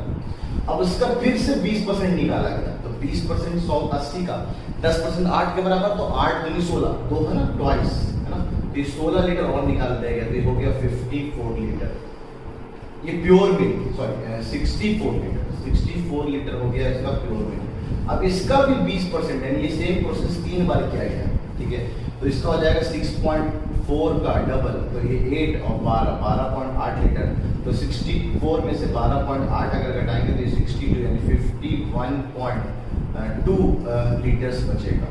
तो अब जो ओरिजिनल मिल्क है वो कितना दूध रख रहा है भाई, तो ओरिजिनल मिल्क में अब जो दूध बचा है दैट इज ओनली 51.2% प्योर, बस इतना ही प्योर बचा है, ठीक है। तो 23 का आंसर सी है, बिल्कुल सही आंसर सी। 24 25 के बारे में ऑलरेडी पहले रिकॉल करा चुका हूँ आपको। तो इस तरह से हम लोगों ने डीपीपी नंबर 5 जो कि परसेंटेज पे बेस पर कर लिया है। एक सवाल आपको 11th एंट्रेंस में अभी हाल ही में शायद 18 में या 17 में आया, 18 में आया, जो कि परसेंटेज पे बेस था। अच्छा सवाल था, 8 लेवल का सवाल था, अच्छा है 8 लेवल का, वो आप देख लेंगे, ठीक है। तो आज का लेक्चर हम लोग शुरू करते हैं, that is exponents and powers. तो जल्दी शुरू करते हैं आज का लेक्चर ना, दैट इज एक्सपोनेंट्स और पावर्स। देखिए बहुत सारी किताबों में ना एक्सपोनेंट एंड पावर्स लिखा होता है, तो मैं थोड़ा सी बात को क्लियर करूंगा मैं थोड़ी देर में। जैसे कि मान लीजिए कोई एक रियल नंबर मैंने लिया है और एक कोई पॉजिटिव इंटीजर लिया है n, यानी डायरेक्टली मैं ऐसा कहूँ कि a into n into n into n times अगर लिखा हुआ है तो that can easily be written as a की पावर n ना, हम a raised to the power n लिख सकते हैं। इसको हम लोग पढ़ते हैं basically a raised to the power है ना n। जहाँ पे इस ए को एक रियल नंबर होना पड़ेगा, सिर्फ रियल नंबर के बारे में सब जितने भी लॉज होंगे हम लोग पढ़ेंगे, इसी हिसाब से ही पढ़ेंगे कि जो बेस में नंबर लिखा ना, जो यहाँ पे लिखा होता है उसको हम लोग बेस करते हैं। ये वो बेस नहीं है बिल्कुल जो बेबी को पसंद है, दूसरा वाला बेस है जिसके बारे में हम बात कर रहे हैं। अच्छा, ऊपर जो लिखा होता है इसको हम लोग एक्सपोनेंट या पावर, या आगे जाके सर्ट्स और इंडाइसेस पढ़ोगे तो ऊपर जो पावर लिखा होगा इनडायरेक्टली इंडेक्स होता है। तो इसके तीनों नाम है, ठीक है। अब एक्सपोनेंट और पावर जब दोनों सेम है तो ऐड क्यों लिखा होता है? एक्सपोनेंट और पावर होना चाहिए, पर अंग्रेजी का शब्द है कोई फर्क नहीं पड़ता। इसके एग्जांपल अगर देखा जाए, मैं 3 3 3 3 5 बार लिखूं तो ऐसे लिखूं, उससे बढ़िया क्यों ना शॉर्ट नोटेशन में हम लोग इसको ऐसे लिखते हैं। तो 8th के लेवल में आप लोगों ने साइंटिफिक नोटेशन भी देखा होगा ना, साइंटिफिक फॉर्मेट 10 के पावर में जैसे लिखते हैं चीजों को, तो वो अपने तरफ से देख लीजिएगा कि इतना बहुत चीज आसान है वो, तो बड़ा आराम से। मेन यहाँ जो खास चीज है वो एक्सपोनेंट्स की प्रॉपर्टीज है। तो कुछ प्रॉपर्टीज जाके 8 तक में पूरा पार्ट फिनिश है ना, 8 में आप सारे एक्सपोनेंट्स पढ़ लेते हो, लेकिन अगर एक्सपोनेंट्स हमने सही से सीखा नहीं है तो मेरे को सर्ट्स पढ़ाने में मजा नहीं आएगा, और अगर सर्ट्स आपने सही से नहीं सीखा तो रेशनलाइजेशन में आपको दिक्कत आएगी। इसलिए 9th क्लास के अंदर आपको सर्ट्स और रेशनलाइजेशन सिखाया गया है, ठीक है। तो अगर एक्सपोनेंट्स नहीं आता है तो फिर वो मजा नहीं आएगा। और एक्सपोनेंट में भी देखिए आप बहुत सारी नई नई चीजें आप जानेंगे जो मेरे को, मैं जब 9th क्लास में 10th क्लास में तो मुझे नहीं पता था ये सब चीजें भी होती हैं, अभी आएंगे। जैसे एग्जांपल के तौर पे, जैसे एग्जांपल के तौर पे ये बातें भी कर लेते हैं। आपने पढ़ा होगा a के power x is equals to a के पावर y, तो x is equals to y होता है ना, सिंपल। तो उस हिसाब से अगर मैं बोलूं 1 के पावर 1 ये भी 1 लिखा हुआ है, और 1 के पावर 2 ये भी 1 लिखा हुआ है। देख लीजिए आप 1 के पावर 1 या 1 के पावर 2 लिखो तो देखिए दोनों, ये भी 1 है ये भी 1 है, दोनों को हमने इक्वेट कर दिया। और ऊपर वाले प्रॉपर्टी के हिसाब से अगर दोनों बेस नीचे सेम लिखा हुआ तो ऊपर वाले दोनों को सेम होना पड़ेगा, यानी 1 इक्वल्स टू 2। लीजिए मैंने प्रूव कर दिया 1 2 के बराबर होता है। और कल को अगर बोलिएगा ना सर 2 को 4 के बराबर करके दिखाई दीजिए, मैं -1 के पावर 2 ये भी 1 होगा, और -1 के पावर 4 ये भी 1 होगा, और दोनों 1 सेम और बेस दोनों सेम लिखा हुआ, जिससे हम ऊपर वाले प्रॉपर्टी से कर सकते हैं 2 इक्वल्स टू 4। आप ध्यान दीजिए ये वाला चीज पढ़ के आएंगे। कल आप बोलिएगा सर आप 100 को 200 के बराबर करके दिखाई दीजिए, 0 के पावर 100 और 0 के पावर 100 लिखा वो भी 0 होगा, और 0 के पावर 200 लिखा वो भी 0 होगा। ये दोनों 0 0 बराबर है, बेस बेस सेम, तो हम 100 को 200 के बराबर लिख सकते हैं। ये बहुत छोटी सी चीज है। अब ये जो लिख सकते हैं वो कब वैलिड है ये हमें नहीं सिखाया गया, या सिखाया गया होगा हमें भी, मुझे याद नहीं है, ठीक है। बस हमें तो याद है टीचर ने 7-8 एक साथ लॉस लिख दिए, तो मैं आपको हर वो लॉस दिखा रहा हूँ जो आपको फाउंडेशन के लिए एटलीस्ट पता होना चाहिए, ठीक है। तो बढ़ते हैं, पहले इसको पढ़ना सीखते हैं ना। जैसे इसको 3 रेज़्ड टू द पावर 5, इसलिए मैं जनरल लिख दिया a raised to the power n, ऐसे पढ़ते हैं इसको, है ना। अच्छा, ये पावर जो ऊपर 5 लिखा हुआ है, कल को ऐसे भी लिख सकता है 3/5, ऐसे करके पावर लिखा हो तो 3 रेज़्ड टू द पावर 3/5 ऐसे लिख। दिस कैन बी फ्रैक्शन, ये आगे बात अभी समझ में आ जाएगा आपको, ठीक है। नेगेटिव भी हो सकता है, 3 रेज़्ड टू द पावर -3 ऐसे भी लिखा जा सकता है, ठीक है। ये अगर ये सेम चीज को नहीं, मतलब ऐसे भी लिखा हो तो इसको हम ऐसे पढ़ेंगे ना, 3 raised to the power 3/5, 3 raised to the power -3, ठीक है। सबसे अच्छा हिंदी वाला बच्चा लगता है 3 के पावर 5, खत्म कहानी है ना। पर चीजें आपको पढ़नी भी आनी चाहिए, याद हो। पहला लेक्चर मैंने आपको बोला था सिर्फ आपको करने नहीं आना चाहिए, उस चीज को मैथ में पढ़ते कैसे हैं ये भी आपको पता होना चाहिए, ठीक है। अब जो सबसे इंपॉर्टेंट है एक्सपोनेंट्स का, वो इसकी लॉज है। कुछ लोग इसको प्रॉपर्टी के हिसाब से पढ़ाते हैं, मैं भी प्रॉपर्टी पढ़ा देता हूँ। जैसे लॉज ऑफ एक्सपोनेंट, एक्सपोनेंट की सर्टेन लॉज है, अगर ऐसा होता है तो ऐसा लिखा जा सकता है। जैसे a के पावर n इंटू a के पावर n, ये सारी कहानी तभी चली जब a और b को आपने पॉजिटिव रियल नंबर दिया, पॉजिटिव, ठीक है, क्योंकि नेगेटिव की कहानी एकदम अलग है, ठीक है। और m और n को आपने रेशनल नंबर है, निकल को फ्रैक्शन हो, डेसिमल हो, नेगेटिव में हो, सब में चलेगा ये सारी प्रॉपर्टी, ठीक है। तो कहता है कि अगर a के पावर n और a के पावर n 3 बार मल्टीप्लाई किया आपने, 3 को 5 बार मल्टीप्लाई कर दिया, और लगे 3 को 7 बार मल्टीप्लाई कर दिया, तो ये 3 के पावर 5 है और ये 3 के पावर 7 है, तो इनडायरेक्टली क्या हुआ, टोटल कितना मल्टीप्लाई किया आपने 3 को सर, तो सर 5 + 7 दैट इज इनडायरेक्टली 3 के पावर 12 हमने मल्टीप्लाई किया। तो कल को अगर सेम बेस कंडीशन है, सेम बेस होना चाहिए, तो हम पावर को ऐड कर देते हैं। और याद रखेंगे एक्सपोनेंट्स अगर आपका अच्छा होगा तो आपका लॉगरिथम चैप्टर अच्छा होगा, क्योंकि प्रॉपर्टीज लॉग में जाके यूज होंगी, ठीक है। तो लॉगरिथम भी मेरे को पढ़ाना है 10th वाले बैच में, ठीक है। तो इसका ध्यान रखेंगे आप कि आपका एक्सपोनेंट्स का पार्ट एकदम अच्छा होना चाहिए। अगर ये सेम बेस हो और डिवीजन कर दिया जाए, ये ज्यादा अच्छे से ऐसे दिखता है, a के power m divide by a के पावर n, बेस सेम होगा। तो मान लीजिए पहले 5 पावर लिखा था, नीचे 3 पावर लिखा, तो 3 कैंसिल हो जाएगा, तो बचेगा सिर्फ 2 3, तो तो उसको हम इनडायरेक्टली ऐसे लिख सकते हैं, कल को मान लीजिए 3 के पावर 5 तो मैंने डिवाइड कर दिया 3 के पावर 4 से, तो भाई 4 3 कैंसिल हो जाएगा तो बचेगा सिर्फ एक, यानी इनडायरेक्टली हम इसको ऐसे लिख सकते हैं 3 के power 5 minus 4 that is indirectly 3 के पावर 1 जो कि 3 लिखा हुआ है। सही है। अभी तो हमने बेस बेस सेम किया हुआ है, अब क्या करते हैं बेस अलग कर दिया और एक्सपोनेंट अलग कर दिया, मतलब इस बात को हम उल्टा भी लिख सकते हैं, इस बात को उल्टा है, इसको ऐसे भी यूज कर सकते हैं ना लॉस। ठीक है, तो a b के होल पावर में m है, ये मैं ऑलरेडी पहले भी लास्ट में बताया था, तो ये पावर m पे a पे भी आ जाता है, ये पावर b पे भी आ जाता है। ठीक है, एग्जांपल के तौर पे कल को मान लीजिए मैंने लिखा हुआ है 3 into 2 का होल स्क्वायर ऐसे लिखा हुआ है, तो इसको मैं 3 का स्क्वायर into 2 का स्क्वायर ऐसे लिख सकता हूँ। अगर भरोसा नहीं है तो आप कैलकुलेट कर लो, this is 9 and this is 4, this is 36 और मल्टीप्लाई कर लो 6 का स्क्वायर इधर से भी निकालो तो ये भी 36, दोनों सेम है। तो कल को लॉस को चेक करना तो 4 एग्जांपल लेके देख लो आप। यहाँ पे क्या गड़बड़ी की है ना, अभी आपको समझ में आ जाएगा जब हम यहाँ पे पहुंचेंगे, बताएंगे आपको ना क्या ऐसी ब्लंडर है, क्योंकि आपको पता है 1 2 के बराबर नहीं होता है।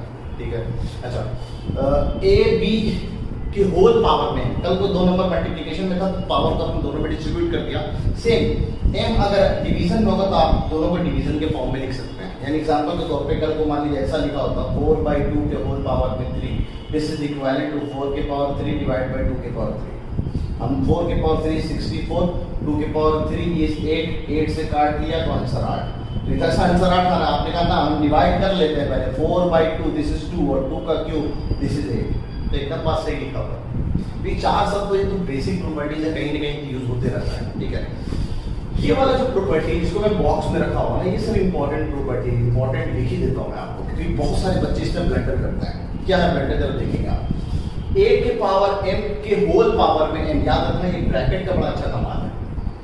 तो कहते हैं कि आप चाहो तो ये पावर को अंदर ले जाओ, m को बाहर ले जाओ, यानी इसको n को अंदर ले आया, m को बाहर ले गया, या इन दोनों को मल्टीप्लाई करके इसलिए a के पावर में लिखो, सब तरफ से आंसर सेम ही आता है। इस बात को सीखने के लिए आप एग्जांपल से सीखो तो आपको बहुत अच्छे समझ में आएगा। मान लीजिए 2 into 2 into 2 into 2 के पावर में मान लीजिए मैंने 3 लिखा, तो इसको मैं ऐसे लिख सकते हैं सर 2 के पावर 4 के पावर में 3, जो कि इनडायरेक्ट प्रॉपर्टी है, लॉ के हिसाब से 4 और 3 मल्टीप्लाई हो तो 2 के पावर 12 लिखा जाएगा। या अगर आप कभी करें 3 को अंदर ले आओ और 4 को बाहर ले जाओ तो ऐसा काम कर सकते हैं। और अगर भरोसा नहीं है दोनों तरफ से सेम बात नहीं लिखी हुई है तो आप सोच लो, इसी वाले बेसिक प्रॉपर्टी को मैं यूज करता हूँ, इस 3 को मैं यहाँ पे भी दे देता हूँ, यहाँ पे दे देता हूँ, यहाँ पे दे देता हूँ, यहाँ पे दे देता हूँ, तो बेसिकली क्या होगा 2 के पावर 3 2 के पावर 3 2 के पावर 3 2 के पावर 3, तो 3 कितने बार आया सर, तो 4 बार, तो 2 के पावर 3 into 4 ऐसे लिख दिया आपने, क्योंकि आप इनडायरेक्टली यहाँ पे देख सकते हो। अगर मान लीजिए a के पावर में b into n, तो इसका सिंपल मतलब है कि b को आपने n टाइम्स मल्टीप्लाई किया है, यानी एग्जांपल के तौर पे कल को मान लीजिए मैं लिखा 2 के पावर में 3 into 4, तो इसको आप ऐसे लिख सकते हैं n 4 2 के पावर 3 प्लस 3 प्लस 3 प्लस 3, तो इनडायरेक्टली 3 into 4 लिखा हुआ है, जो कि इनडायरेक्टली क्या हो जाएगा 2 के पावर 3 into 2 के पावर 3 into 2 के पावर 3 into 2 के पावर 3। ये प्रॉपर्टी बड़ा मतलब खास नहीं है, अंडरस्टूड है। ठीक है, आप मल्टीप्लाई करके इसको ऐसे प्ले कर सकते हो। मजेदार वाला पार्ट यहाँ पे नोट के फॉर्म में मैंने लिखा हुआ क्या है, ये ब्रैकेट यहाँ लिखा है तो बहुत अच्छी बात है, अगर ब्रैकेट यहाँ लिखा हुआ तो बहुत गलत बात है, क्योंकि ये दोनों एक दूसरे से सेम नहीं है। और ब्रैकेट अगर नहीं लिखा हुआ तब भी और दोनों सेम नहीं है, और इन दोनों को मैं इंटरचेंज करके लिख दूं तब भी सेम नहीं, मतलब ये चारों क्वांटिटी अपने में सेम नहीं लिखा हुआ। ब्रैकेट का हेरफेर अगर थोड़ा, इनफैक्ट कल को अगर मैंने ऐसे लिख दिया यहाँ पे अगर ब्रैकेट लगा दूं तो भी कोई फर्क नहीं पड़ता, ये पूरे नंबर को कैलकुलेट करके ब्रैकेट लगाना, तो वो कहना तो गलती होगा, मतलब दोनों सेम ही हो जाएगा। चार चीजें चारों सेम नहीं है, समझने के लिए ये तो बहुत बड़ा नंबर हो गया। ठीक है, ऐसा करते हैं 2 के पावर में 2 के पावर में 3 लेते हैं, तो ये थोड़ा आसान हो जाएगा। तो ये डायरेक्टली क्या लिखा हुआ है इसके हिसाब से 2 के पावर में 2 के पावर में 3, तो दिस इज इनडायरेक्टली पावर पर मल्टीप्लाई करके 2 के पावर 6 और 2 के पावर 6 हो गया 64। सही है, देखिए 64 ही आएगा, है ना। 2 के पावर 5 32 64। अच्छा, अब इसकी बात करें, ये क्या लिखा हुआ, ये लिखा है 2 के पावर 2 के पावर में 3। ठीक है, इसका मतलब ये हुआ कि आप पहले 2 और 2, है ना, 2 के पावर में 2 यानी 2 into 2 किया। ठीक है, उसके पावर में जो आया उसके होल पावर में आपने फिर 3 ले लिया, तो ये बाई चांस यहाँ पे सेम आ जा रहा है, तो एक थोड़ा सा बड़ा नंबर तो लेना पड़ेगा मेरे को। ठीक है, तो ऐसा करते हैं ना कि इसको 3 दे देते हैं और इसको 4 दे देते हैं, तो थोड़ा मजा आ जाएगा। ठीक है, ऐसा कर लेते हैं क्योंकि इसका डेटा तो उम्मीद है याद होगा। 2 की पावर 3 लिखा हुआ, के पावर में 4 लिखा हुआ, लेकिन 2 के पावर में 12 लिखा हुआ है। 2 की पावर 10 1024 होता है, तो 1024 का डबल 2048 और उसका डबल 4096। तो दिस इज 4096। आप कंजूसी मत करना, मैं जगह बचाने के लिए ऐसा कंजूसी कर रहा हूँ, कंजूसी ना करें। ठीक है, अगर कहें तो मैं यहाँ पे मिटा देता हूँ, उसके बाद मैं फेयर में काम करूँगा। तो वीडियो को पॉज करके आप यहाँ तक उतार लीजिए। ठीक है, वीडियो को पॉज करके उसके बाद मैं यहाँ मिटा के साथ साथ करूँगा, तो आप ज़्यादा अच्छे समझ में आएगा आपको ना। तो वीडियो को पॉज करके ये वाला पार्ट यहाँ तक उतार लीजिए आप। ठीक है,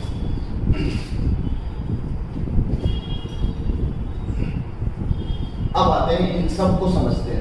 तो ये पहला वाला जो पार्ट आपने लिखा सर, a m के पावर में n, और मैंने यहाँ फिलहाल a को 2 माना, m को 3 माना और n को 4 माना। तो उस हिसाब से ये जो आया a के पावर n, 2 के पावर में 3 के पावर में 4 इज इक्विवेलेंट टू 4096। ओके, अब इसको जरा कैलकुलेट करते हैं। 2 के पावर 3 के पावर में 4 हमें कैलकुलेट करना है, तो इनडायरेक्टली आप पहले चाहेंगे कि इसको कैलकुलेट कर लेना। 3 के पावर में 4, 3 के पावर 4 भी है 243, तो दिस इज 2 के पावर में 243।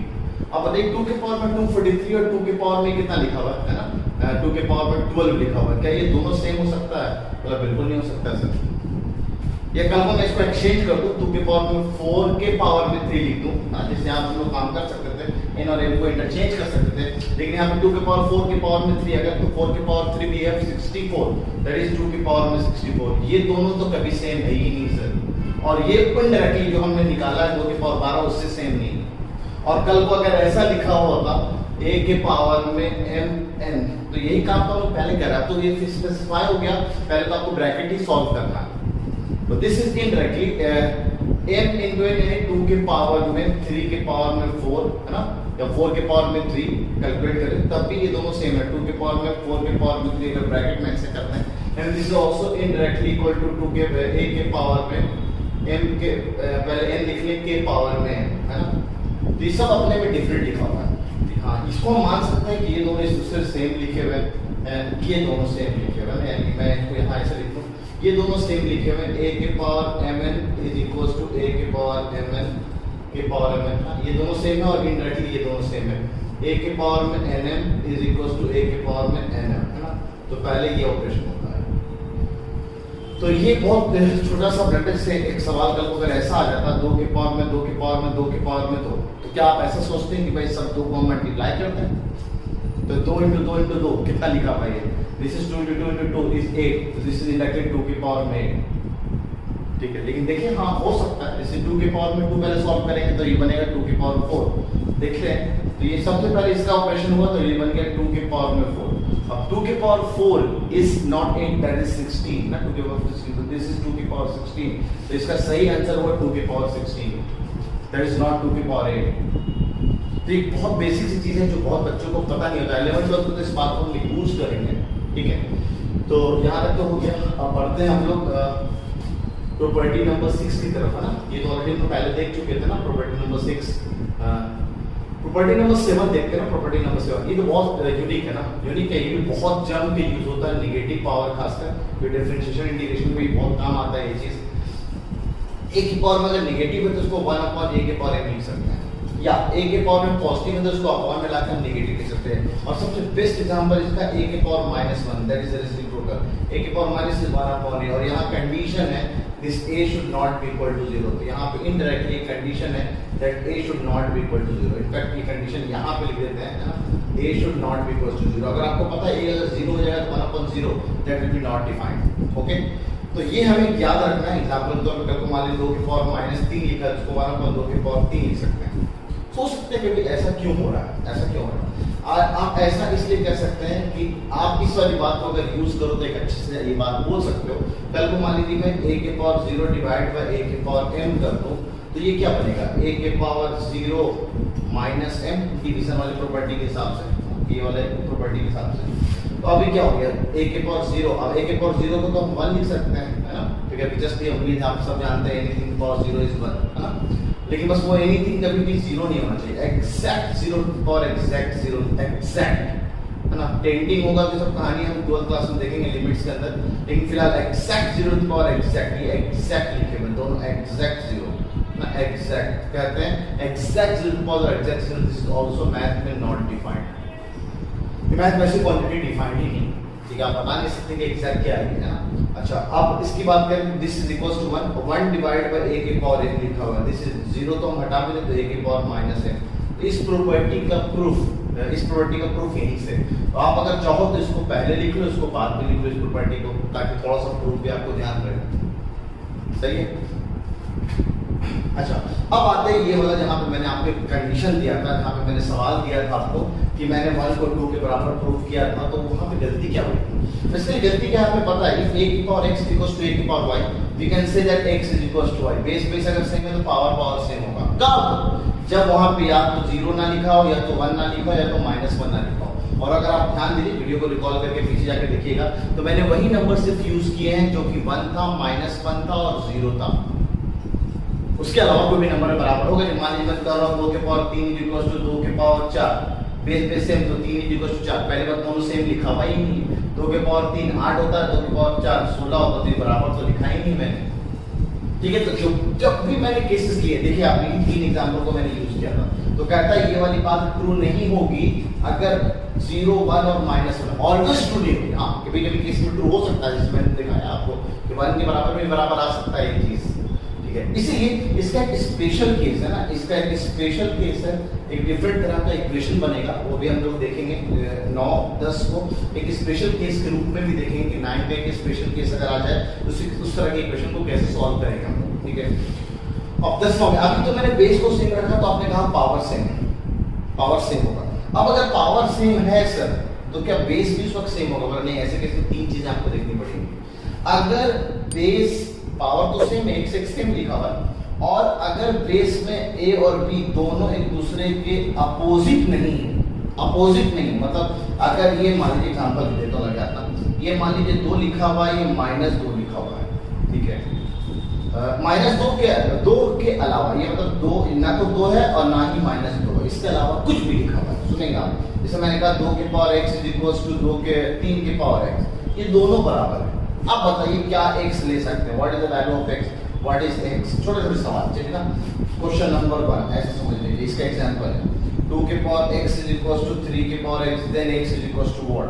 तो सब बंदा बोलेगा सर ऐसा तभी पॉसिबल है जब x 0 होगा, क्योंकि 2 के पावर 0 भी 1 होगा, 3 के पावर 0 भी 1 होगा, तो 1 इक्वल्स टू 1, देयरफॉर हम यहां पे बोल सकते हैं कि आंसर x इक्वल्स टू 0 होगा। अब मान लीजिए a और b बराबर है, लेकिन वो 0 के बराबर नहीं है, a और b बराबर है। जैसा a और b मैंने एग्जांपल के तौर पे ले लिया, 3 की power x is equals to 3 की पावर x, क्वेश्चन नंबर 2 है ना। ये एक एग्जांपल के तौर पे छोटे-छोटे सवाल है, बहुत जनरल सवाल है, अगर ये प्रॉपर्टी आपको पता है इस तरह का सवाल तो बड़े आराम से आप कर सकते हो। 3 की पावर x 3 की पावर x के बराबर आ रहा है सर, तो x क्या क्या ले सकते हो, दुनिया का कोई भी नंबर यहाँ पे पटक दो x की जगह पे, आपने 5 पटक दिया, इधर भी 5 इधर भी 5 बराबर आएगा, आपने 10 पटक दिया, इधर 10 बराबर आएगा, 0 पटक दिया, 3 के पावर 0 1, 3 के पावर 0 1, -2 पटक दिया, 1/9 दोनों तरफ से बराबर आएगा। तो ऐसे सवालों का आंसर हमेशा x belongs to real number, हर रियल नंबर लिया जा सकता है, कोई भी रियल नंबर आप ले लो, हमेशा ये बात ट्रू लिखा होगा। अब सर इन केस अब नंबर एक दूसरे का नेगेटिव अगर हो जाए, सेम हो जाए तो ये बात तो आ गई, ठीक है। अगर एक दूसरे का नेगेटिव हो जाए, यानी एक नंबर 2 है दूसरा -2, तो उस केस में एग्जांपल हम क्वेश्चन नंबर 3 ले लेते हैं ना, दिस विल बी 2 के पावर में x और ये बन जाएगा -2 की पावर में x। अब x कोई भी आप इवन नंबर ले लो, चाहे वो पॉजिटिव हो या नेगेटिव, है ना, दोनों में ये बात हमेशा ट्रू आएगी, इवन होना चाहिए। एग्जांपल तौर पे चलिए मैं x को एक बार 2 ले लेता हूं, 2 के पावर 2 दिस इज 4, LHS में 4 आया, और -2 की power 2 this is also 4, -2 into -2 this is 4। इनका अगर मैं -2 ले लूं सर, 2 के पावर में -2 एंड -2 के पावर सॉरी 2 के पावर -2 और -2 के पावर -2, 2 की पावर में -2 इज इनडायरेक्टली 1/2 का स्क्वायर ना, इस वाली प्रॉपर्टी से, तो ये 1/4 हो जाएगा। ये भी क्या लिखा हुआ है 1/-2 का स्क्वायर, दिस इज स्टिल 1/4, तो दोनों तरफ से सेम आएगा, ठीक है। तो इसका एक स्पेशल केस है, ये स्पेशल केस अभी हम लोग देखेंगे 2 अलग-अलग सवाल के फॉर्म में, एग्जांपल के फॉर्म में, तो ये बहुत शानदार है। इसका स्पेशल केस आने वाला, तो वीडियो को पॉज करके यहाँ तक जो कुछ भी आपको उतारना है, प्रॉपर्टीज बहुत शानदार है। प्रॉपर्टीज शायद ही आप इतना डीप में 10th लेवल में कहीं पढ़े होंगे आप, ठीक है। तो प्रॉपर्टीज को मैंने बहुत एक्सप्लेन किया है। इसका भी 2 इंपॉर्टेंट वर्जन अभी आने वाले हैं स्पेशल केस में ना, वहाँ का और मजा आएगा आपको 10th लेवल में इस तरह की इक्वेशन। जैसे आप इस तरह की इक्वेशन शायद कभी देखे होंगे कि ये वाले सवाल question number 1, question number 2, question number 3 करके आप देखिए यहाँ हम इस केस का आंसर बोलेंगे x belongs to even number. Okay, तो वीडियो को पॉज करके यहाँ तक जो कुछ उतारना उतार लीजिए। तो फिर हम लोग आगे 2 इसके स्पेशल केसेस देखेंगे पहले, उसके बाद फिर हम इस पे सवाल क्या है। तो ये 2 स्पेशल केसेस हैं, लॉ नंबर 9 और नंबर 10 जो भी हमने पढ़ा था। क्या कहता है कि अगर मान लीजिए इक्वेशन कल को ऐसे हो कि दोनों का बेस सेम हो ना, ये दिख रहा है fx दो सेम बेस लिखा हुआ और उन दोनों का पावर डिफरेंट हो ना, तो लॉ नंबर 9 के हिसाब से ना a के power x is equals to a के पावर y, बेस अगर सेम होगा तो हम पहले बड़े आराम से कह सकते थे x इक्वल्स टू y होगा हर जगह पे, बस वो x y जो है वो 0 1 और -1 नहीं होना चाहिए। 0 1 और -1 के केस में भी आंसर आ सकता है, जैसे हम उन्होंने लॉ नंबर 10 में सर्टेन कंडीशंस डिराइव किए, उस तरह से हम उसके भी कंडीशंस डिराइव कर सकते हैं, ठीक है। आप एक बार कोशिश करके देखना कि क्या कंडीशंस आ सकता है। फिलहाल तो इस तरह की इक्वेशन में भी आप हेल्प ले सकते हैं ना, उस तरह की कंडीशन को डिराइव करने के लिए। तो कहता है कि अगर मान लीजिए ऐसा हो रहा हो जहां पे सेम बेस है लेकिन डिफरेंट पावर है, तो इस तरह की इक्वेशन को कैसे सॉल्व कर सकते हैं। तो कहता है इसके लिए आपको ये 4 कंडीशन सॉल्व करना पड़ेगा। तो आपको पता है अगर कल को fx 1 हो जाए और ऊपर कुछ भी लिखा हो, तब ये तो हमेशा आंसर सेटिस्फाई करेगा। तो ये एक आंसर, कुछ आंसर यहाँ से मिलेगा आपको। कल को सर fx अगर -1 हो जाए, तो सर -1 के केस में हर बार आंसर नहीं आएगा। -1 के केस में मान लीजिए यहाँ पे इवन लिखा हो और यहाँ पे -1 के केस में ऑड लिखा हो, तो उधर तो निगेटिव आएगा, पॉजिटिव आएगा, तो कभी बराबर नहीं होने वाला है। तो इसलिए हमें यहाँ पे वेरीफाई करना पड़ेगा, जो भी आंसर आ रहा है उसको क्रॉस चेक करना पड़ेगा। और अगर कल को मान लीजिए सर fx 0 हो जाए, यहाँ पे 0 हो जाए, 0 की पावर में कुछ भी लिखा हुआ हो, वो तो हमेशा बराबर होगा, लेकिन बस 0 की पावर में 0 नहीं होना चाहिए। तो यहाँ पे वेरिफिकेशन के लिए एक बड़ी खास बात है, याद रखना, एक प्रॉपर्टी नंबर शायद 8 था ना, ये एक तो प्रॉपर्टी ये वाला a के power -m should be 1 upon a के पावर m, जहाँ पे a को कभी 0 नहीं होना चाहिए। यहाँ पे ये वाला जो कंडीशन है इसको फुलफिल होना चाहिए, यानी पावर कभी भी यहाँ पे मान लीजिए नेगेटिव पावर आ रहा है वैल्यू, और यहाँ पे a कभी 0 नहीं होना चाहिए, बताइए कंडीशन होल्ड ही नहीं करेगा। दूसरा, a की पावर 0 इज इक्वल्स टू 1, ये हमेशा ट्रू है, बस यहाँ पे भी a 0 नहीं होना चाहिए। तो ये 2 प्रॉपर्टीज आपको यहाँ पे अक्सर चेक करने पड़ेगी, तो वेरिफिकेशन करना पड़ेगा। ये बात समझ में आएगी, हम एग्जांपल लेंगे तो और अच्छे से ना, ये सेम बात यहाँ पे भी आएगी बात है ना। तो पहले तो हम लोग बस इसको रिवॉल्व कर लेते, एग्जांपल तो अच्छे से समझ में आएगा। और एक और कंडीशन सर, नीचे अगर इनमें से कोई भी लिखा हुआ है और अगर px और gx बराबर है, fx तो बराबर दे रखा और px और gx भी अगर बराबर हो जाए, तब दी क्वांटिटी हमेशा बराबर हो जाएगी। तो ये 4 कंडीशन हमें 4 तरह के आंसर आएंगे। तो जो हमारा फाइनल आंसर होगा ना वो यूनियन होगा। यूनियन मतलब a से कुछ आंसर आया, b से वेरीफाई करने के बाद, वेरीफाई करने के बाद आप कुछ आंसर हो सकता है, चार्ट यहाँ से b से कुछ आंसर आया, c से कुछ आंसर आया, d से कुछ आंसर आया, तो उन सारे केसेस का ना केसेस इंडायरेक्टली दिस 4 केसेस, इन सब केसेस का आपको यूनियन लेना है। यूनियन होगी तो यूनियन इंटरसेक्शन, इसीलिए आपको पढ़ाया गया कि आपको फाइनल आंसर में इन सब आंसर को इंक्लूड करना है, ठीक है, कॉमन आंसर नहीं लेना है। जैसे कि सवाल है आपका अभी ना, इस पे बेस्ड है, देखिए बेस दोनों का सेम है, 4 - x 4 - x, नंबर में नहीं खेल रहे कि आप आराम से देख के बता सकते हो। अब यहाँ पे वेरिएबल्स दे रखा है, तो आपको 4 केसेस सॉल्व करने पड़ेंगे, और देखिए पावर्स दोनों डिफरेंट है, तो सबसे हिसाब से जैसा केस चल रहा है ना, हम उसी हिसाब से केस के हिसाब से सॉल्व करते हैं ना। सॉल्यूशन केस नंबर ए के हिसाब से कहता है अगर fx 1 हो जाए, यानी 4 - x 1 हो जाए, तो उस हिसाब से x का कितनी वैल्यू आ रही है सर, 4 - x अगर 1 हो जाए तो x को इधर भेजा है ना, तो x को इधर भेजा तो और 1 इधर गया, तो x की वैल्यू आ गई 3, तो x = 3 लिया जा सकता है। अब x = 3 आप लेके देख लो, 3 लिया तो यहाँ भी 1, यहाँ भी 1 बनेगा, ऊपर 3 ले लो, आप कुछ भी ले लो, चाहे वो पावर 0 आ जाए, कुछ भी आ जाए वैल्यू है ना, ऊपर कुछ भी पावर बनाओ, हमेशा 1 = 1 आना ही आना है, ठीक है। तो x = 3 तो लेना ही लेना है, क्योंकि यहाँ पे कोई चेक करने की जरूरत नहीं है। चाहो तो वेरीफाई करके देख लो, यहाँ पर जब 3 पढ़ेंगे और 3 का 27 27 - 12 15 लिखा हुआ है, 1 के पावर 15 भी 1 ही होगा, और दिस इज 3 का स्क्वायर 9 - 9 - 40 5 5 × 2 10 10 लिखा हुआ, 1 के पावर 10, तब भी 1 के पावर 10 1 ही होने वाला, तो यानी x = 3 तो लिया जा सकता है, ठीक है। केस नंबर बी में अगर fx -1 हो जाए, यानी नीचे जो लिखा हुआ चीज है वो -1 हो जाएगी, 4 - x को हमने -1 रखा, तो इधर गया तो 5 implies x = 5, x = 5 ले सकते हैं। अब आपको पता है 5 पटकेंगे तो यहाँ पे आपको -1 मिलेगा, यहाँ भी -1 मिलेगा। हम दोनों चीज को हम चेक करेंगे, एक बार LHS को चेक करेंगे, एक बार RHS को चेक करेंगे। नीचे लिखा है -1 और 5 पटक के देखेंगे तो 5 का क्यूब 125 और 5 चौके 20, 125 में 20 गया तो दिस इज 125 में 20 105 लिखा हुआ है, दिस इज -1। और x की जगह पे हमने 5 पटका तो ये -1 की पावर में 5 का square 25 - 4 is 21, 21 into 4, 21 into 4 is 80 84 है ना, this is even 21 into 4 is 84 ना। अब ये -1 के पावर 11, दिस इज 1। तो अब आप देखिए LHS में तो -1 आ रहा है, RHS में 1 आ रहा है, तो क्या ये लिया जा सकता है? तो कहते हैं सर x = 5 को हम नहीं लेंगे, तो यहाँ से आंसर जो आया that is null set 5, x belongs to 5, यानी इस केस का एक भी आंसर पॉसिबल नहीं है। तो ठीक है, हम लोग पढ़ेंगे केस नंबर C की तरफ। अब ये वेरिफिकेशन करना है, ठीक है। अच्छा, अगर fx 0 हो जाए, सर fx अगर 0 हो जाए यानी x 4 - x अगर 0 हो जाए तो यहाँ से हम x को कह सकते हैं x = 4। अब फिर से वेरीफाई करेंगे, बेस में अब लिखा हुआ है 0 और पावर में क्या बन रहा है, LHS को भी हम लोग वेरीफाई कर रहे हैं और RHS को भी हम लोग वेरीफाई कर रहे हैं। इस तरह के सवाल बड़े अच्छे होते हैं, शायद आप इस लेवल में अभी तक पहली बार 9-10 के लेवल में कभी डिफरेंट केसेस वाले सवाल नहीं किए होंगे आप, तो आपको सर्टेन केसेस बनाना पड़ेगा। अच्छा, 0 के पावर में अब हमने x को रखा 4 का क्यूब 64 - 16, 64 - 16 ये 48, तो 0 की पावर 48, चलिए सर 0 ही होगा। और x = हमने 4 पटका तो 16 - 4 इज 12, 12 into 3 36, 0 की पावर 36, तो इनडायरेक्टली ये भी 0 होगा। अच्छा, बेसिकली ये चेक करना आपको इतना टाइम वेस्ट नहीं होता, बस आप ये चेक कर लेते हैं x = 4 पटकने पे कहीं ये 0 तो नहीं बन जाता है और x = 4 पटकने पे कहीं ये 0 तो नहीं बन जाता, दोनों में से कोई भी 0 नहीं बनना चाहिए ऊपर, क्योंकि आपको पता है अगर ये भी 0 बन जाता है, नीचे भी 0 लिखा हुआ है, ऊपर भी अगर 0 बन जाता तो ये बन जाता 0 to the power 0, जो कि नॉट डिफाइंड होता, तो हम x = 4 नहीं लिख सकते उस केस में। ये है मेन कहने का मतलब। x = 4 उस केस में नहीं, लेकिन अभी आपको दिख रहा है ऊपर भी यहाँ पे 0 नहीं बन रहा, यहाँ भी 0 नहीं बन रहा, यानी x = 0 हमारा आंसर लिया जा सकता है। देयरफॉर यहाँ से हमारा x आंसर x = 0 है ना, करली ब्रैकेट में ओनली आंसर इज 0, ये ले सकते हैं। तो ये हमारा आंसर हो गया C पार्ट से। अब आते हैं हम केस नंबर D।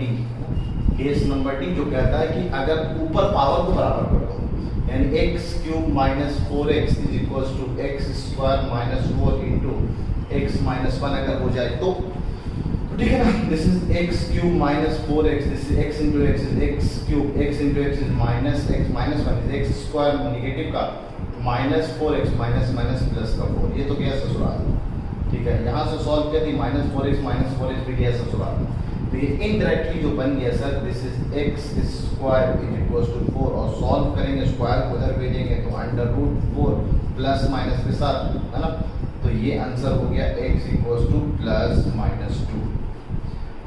अब यहाँ हमें वेरीफाई करने की जरूरत नहीं है, फिर भी आप चाहो तो करके देख लो, आपको आंसर एकदम बिल्कुल आएगा। +2 और -2 पुट करने पे ये दोनों तो सेम बनने वाला है।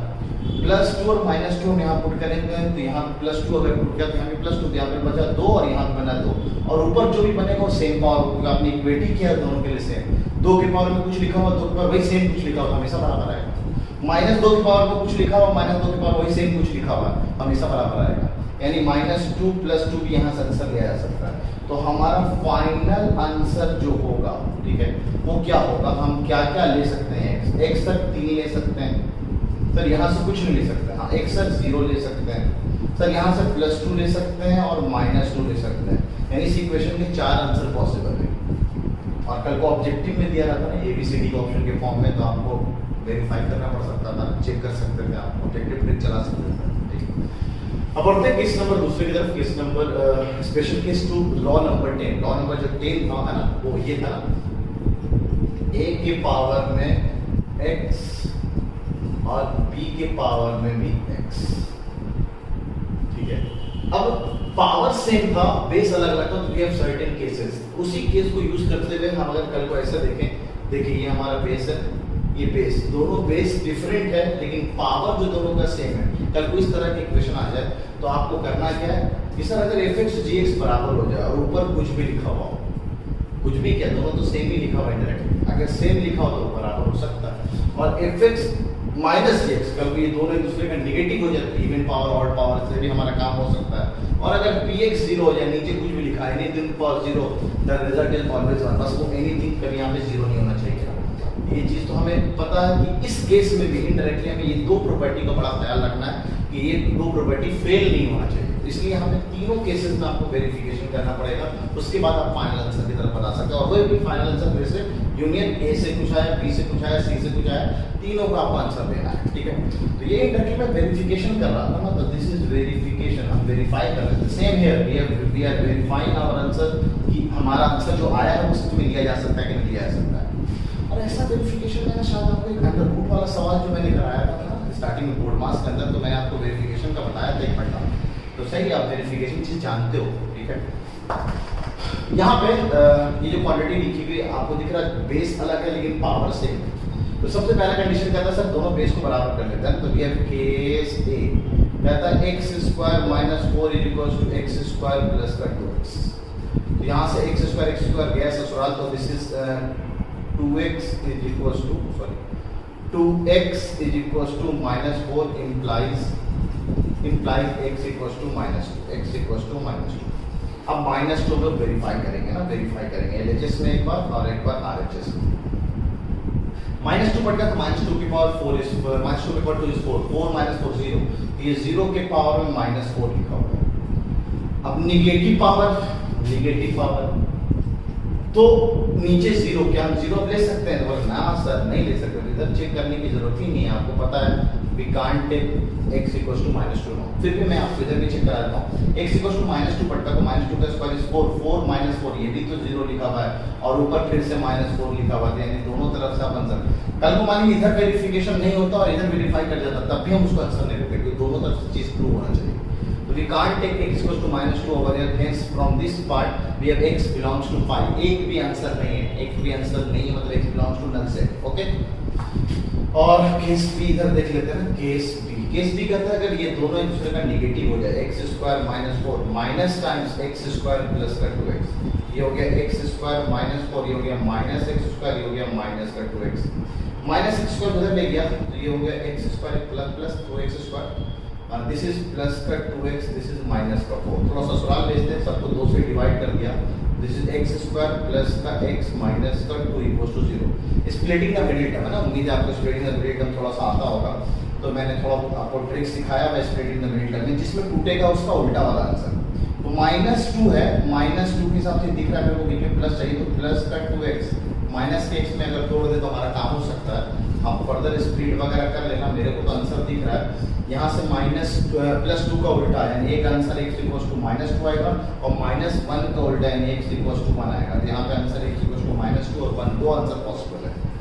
माइनस वेरिफिकेशन करना, माइनस 2 तो हमने जस्ट वेरीफाई किया तो ले ही नहीं सकते थे, तो माइनस 2 तो हमने नहीं कर सकते, हम लोग वेरिफिकेशन कर रहे हैं 1 के लिए। 1 के लिए जब हम लोग वेरीफाई कर रहे हैं LHS और RHS, तो देखते हैं क्या होता है। x इक्वल्स टू 1 पटका तो 1 माइनस 4, दिस इज माइनस 3, और 1 पटका तो दिस इज 2, दिस इज 9, चलिए दिस इज माइनस, सॉरी यहाँ पे x इक्वल्स टू 1 पटका तो 1 पे 1 और 2 3, तो दिस इज 3 और 3 के पावर में फिर से 2, दिस इज 9। देखिए इवेंट कितना अच्छे से इवन पावर था, तो बड़े आराम से सेटिस्फाई करके ये भी 9 लिखा हुआ है, ये भी 9 लिखा जाए, x इक्वल्स टू 1 सिर्फ यहाँ से लिया जा सकता है।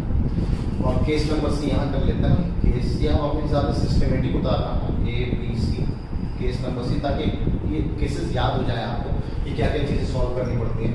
px अगर 0 हो जाए, ऊपर अगर 0 हो जाए, नीचे कुछ भी लिखा था, result is always 0, sorry the result is always 1, तो दोनों तरफ से बराबर एक ही लिखा हुआ और कंडीशन है बस अब नीचे 0 नहीं होना चाहिए। अगर px 0 आ रहा है तो एक बार क्रॉस चेक जरूर करेंगे, एंड यहाँ पे जो px लिखा हुआ दैट इज 2x और 2x को हमने 0 रखा, तो यहाँ से एक ही आंसर, वो तो ससुराल मिलते हैं, तो x इक्वल्स टू 0, क्या x इक्वल्स टू 0 लिया जा सकता है, चेक करते हैं।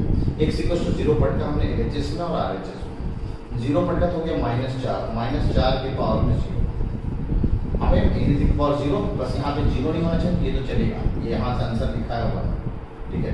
अच्छा यहाँ पे x इक्वल्स टू 0 पढ़ता तो बन गया 0, और यहाँ पे 2 into 0 द रिजल्ट इज 0। देखिए इधर तो वेरीफाई हो गया, इधर तो स्ट्रेट हो गया मामला, लेकिन 0 to the power this quantity is not defined, इधर वेरीफाई नहीं हुआ, इसलिए अब x इक्वल्स टू 0 हम नहीं ले सकते हैं, तो इस केस का आंसर x बिलोंग्स टू 5। तो what will be our final answer, the final answer in this case, in तीनों केसेस का यूनियन। तो दिख रहा है यहाँ से एक आंसर नहीं, यहाँ से एक आंसर नहीं, यहाँ से एक आंसर है, दिस इज ओनली वन। तो here we have final answer is x belongs to only one, सिर्फ वन है जो इसको सेटिस्फाई करेगा। तो ये थोड़ा अच्छा सवाल है, ये दो सवाल और ये कंडीशन इसको आप याद रखो, आगे 11 12 तक में भी आपके काम आएगा। अगर आगे जाके मैथ्स लोगे आप तो ठीक है, तो कंडीशंस वगैरह आपको बहुत अच्छे से याद होने चाहिए। वीडियो को पॉज करके यहाँ तक जो उतारना है आप उतार लीजिए। तो हम लोग आगे इस पे बेस सवाल करते हैं, पूरा एक्सपोनेंट्स एंड पावर पे बेस सवाल। ये सवाल है जो कि हमने पढ़ा एक्सपोनेंट्स एंड पावर, उस पे बेस्ड है ना, 1 2 3 4 5 6 सब ऑप्शनल है, अच्छी बात है ठीक है। आपको ट्रिक भी सिखा सकता हूँ मैं, ऑप्शन दे रखे हैं बहुत अच्छे से ठीक है। तो वीडियो को पॉज करके, कल को ये x × y × z ऐसे लिखा है, कल को अगर ये ऐसे लिखा हो भी हो x y z, तो इसका इनडायरेक्ट मतलब ये इन तीनों का प्रोडक्ट पूछा गया, ABC डिस्टिंग दे रखा है। यहाँ पे एक अच्छा सवाल है ना, और बाकी इक्वेशन पे बेस्ड है। सिंप्लीफिकेशन आपको सिंप्लीफाई एंड प्रॉपर्टीज की यूज होगी यहाँ पे ठीक है। तो ये 6 सवाल वीडियो को पॉज करके, 6 मिनट ज़्यादा नहीं लगने चाहिए ना, उतारने में भी टाइम लगेगा आपको। वीडियो को पॉज करके इसको 6 मिनट में करने की कोशिश करें, तो मैं आपको सोल्यूशन पे आता हूँ ठीक है। ठीक है, टाइम को बचाते हुए डायरेक्ट मैं सॉल्यूशन कर रहा हूँ। क्वेश्चन नंबर 1 का सॉल्यूशन ना, क्वेश्चन नंबर 1 कह रहा है कि x y z किसके बराबर होगा। आपको दे रखा है a के पावर x b के बराबर, b के पावर y c के बराबर और c के पावर z ना a के बराबर। तो अगर हम कहीं से इन तीनों को एक दूसरे में रिलेट कर पाए तो हम लोग की पावर बता सकते हैं। और इस तरह को सवाल को करने का सिंपल तरीका है, अगर आपको c पता है ना तो c को लाके रिप्लेस कर दो यहाँ पे, तो हम c को लिख सकते हैं b के पावर y, तो इसको हमने यहाँ से यूज किया, तो इसको हम लिख दिया b के पावर y के पावर में z is equals to a। और पावर के ऊपर पावर हम मल्टीप्लाई कर सकते हैं, तो दिस इज इनडायरेक्टली b के power y z is equals to a। अच्छा, अब हमें b भी दे रखा है, तो उस b को हम लाके b की जगह पुट करते हैं है ना। तो जो हमारा b पता चला है वो a के पावर x लिखा जा सकता है, तो हम लोग लाके यहाँ पे b यहाँ पटक दिए, दिस इज इनडायरेक्टली a के पावर में x के होल पावर में y into z, this is a। अब पावर के ऊपर पावर हम लोग मल्टीप्लाई कर सकते हैं, a के पावर m के पावर में n लिखा हुआ होल पावर में, तो दिस a के पावर m इनटू n है ना, ये वाली प्रॉपर्टी में चला रहा हूँ। दिस इज, ये दोनों मल्टीप्लाई हो जाएगा, दिस इज a के पावर में x y z is equals to a के पावर में कुछ नहीं तो 1 लिखा हुआ और a बेस सेम, तो बेस सेम तो यानी power is equals to same, base same property power equals to same implies x y z is equals to 1। अच्छा, ये सवाल में नहीं दे रखा है तो इतना तो हम इंस्टीट्यूट लेके चलेंगे 10th लेवल का। वैसे अगर आईटी में जाओगे तो एक चीज स्पेसिफाई करेगा कि a is not equal to 0, क्योंकि अगर a 0 हो जाएगा तो सारी कहानी आपको पता है, या फिर और अच्छे से कॉम्प्लिकेटेड करने के लिए इसको ऐसा बना सकता है a, b, c is not equal to 0, तीनों 0 के बराबर नहीं। इस सवाल में आप इस बात को ऐड कर लिए ताकि तभी तो फाइनल कर सकते हैं ये 0 नहीं है तो दिस इज इक्वल टू 1। तो x y z का करेक्ट आंसर इसका बन जाएगा।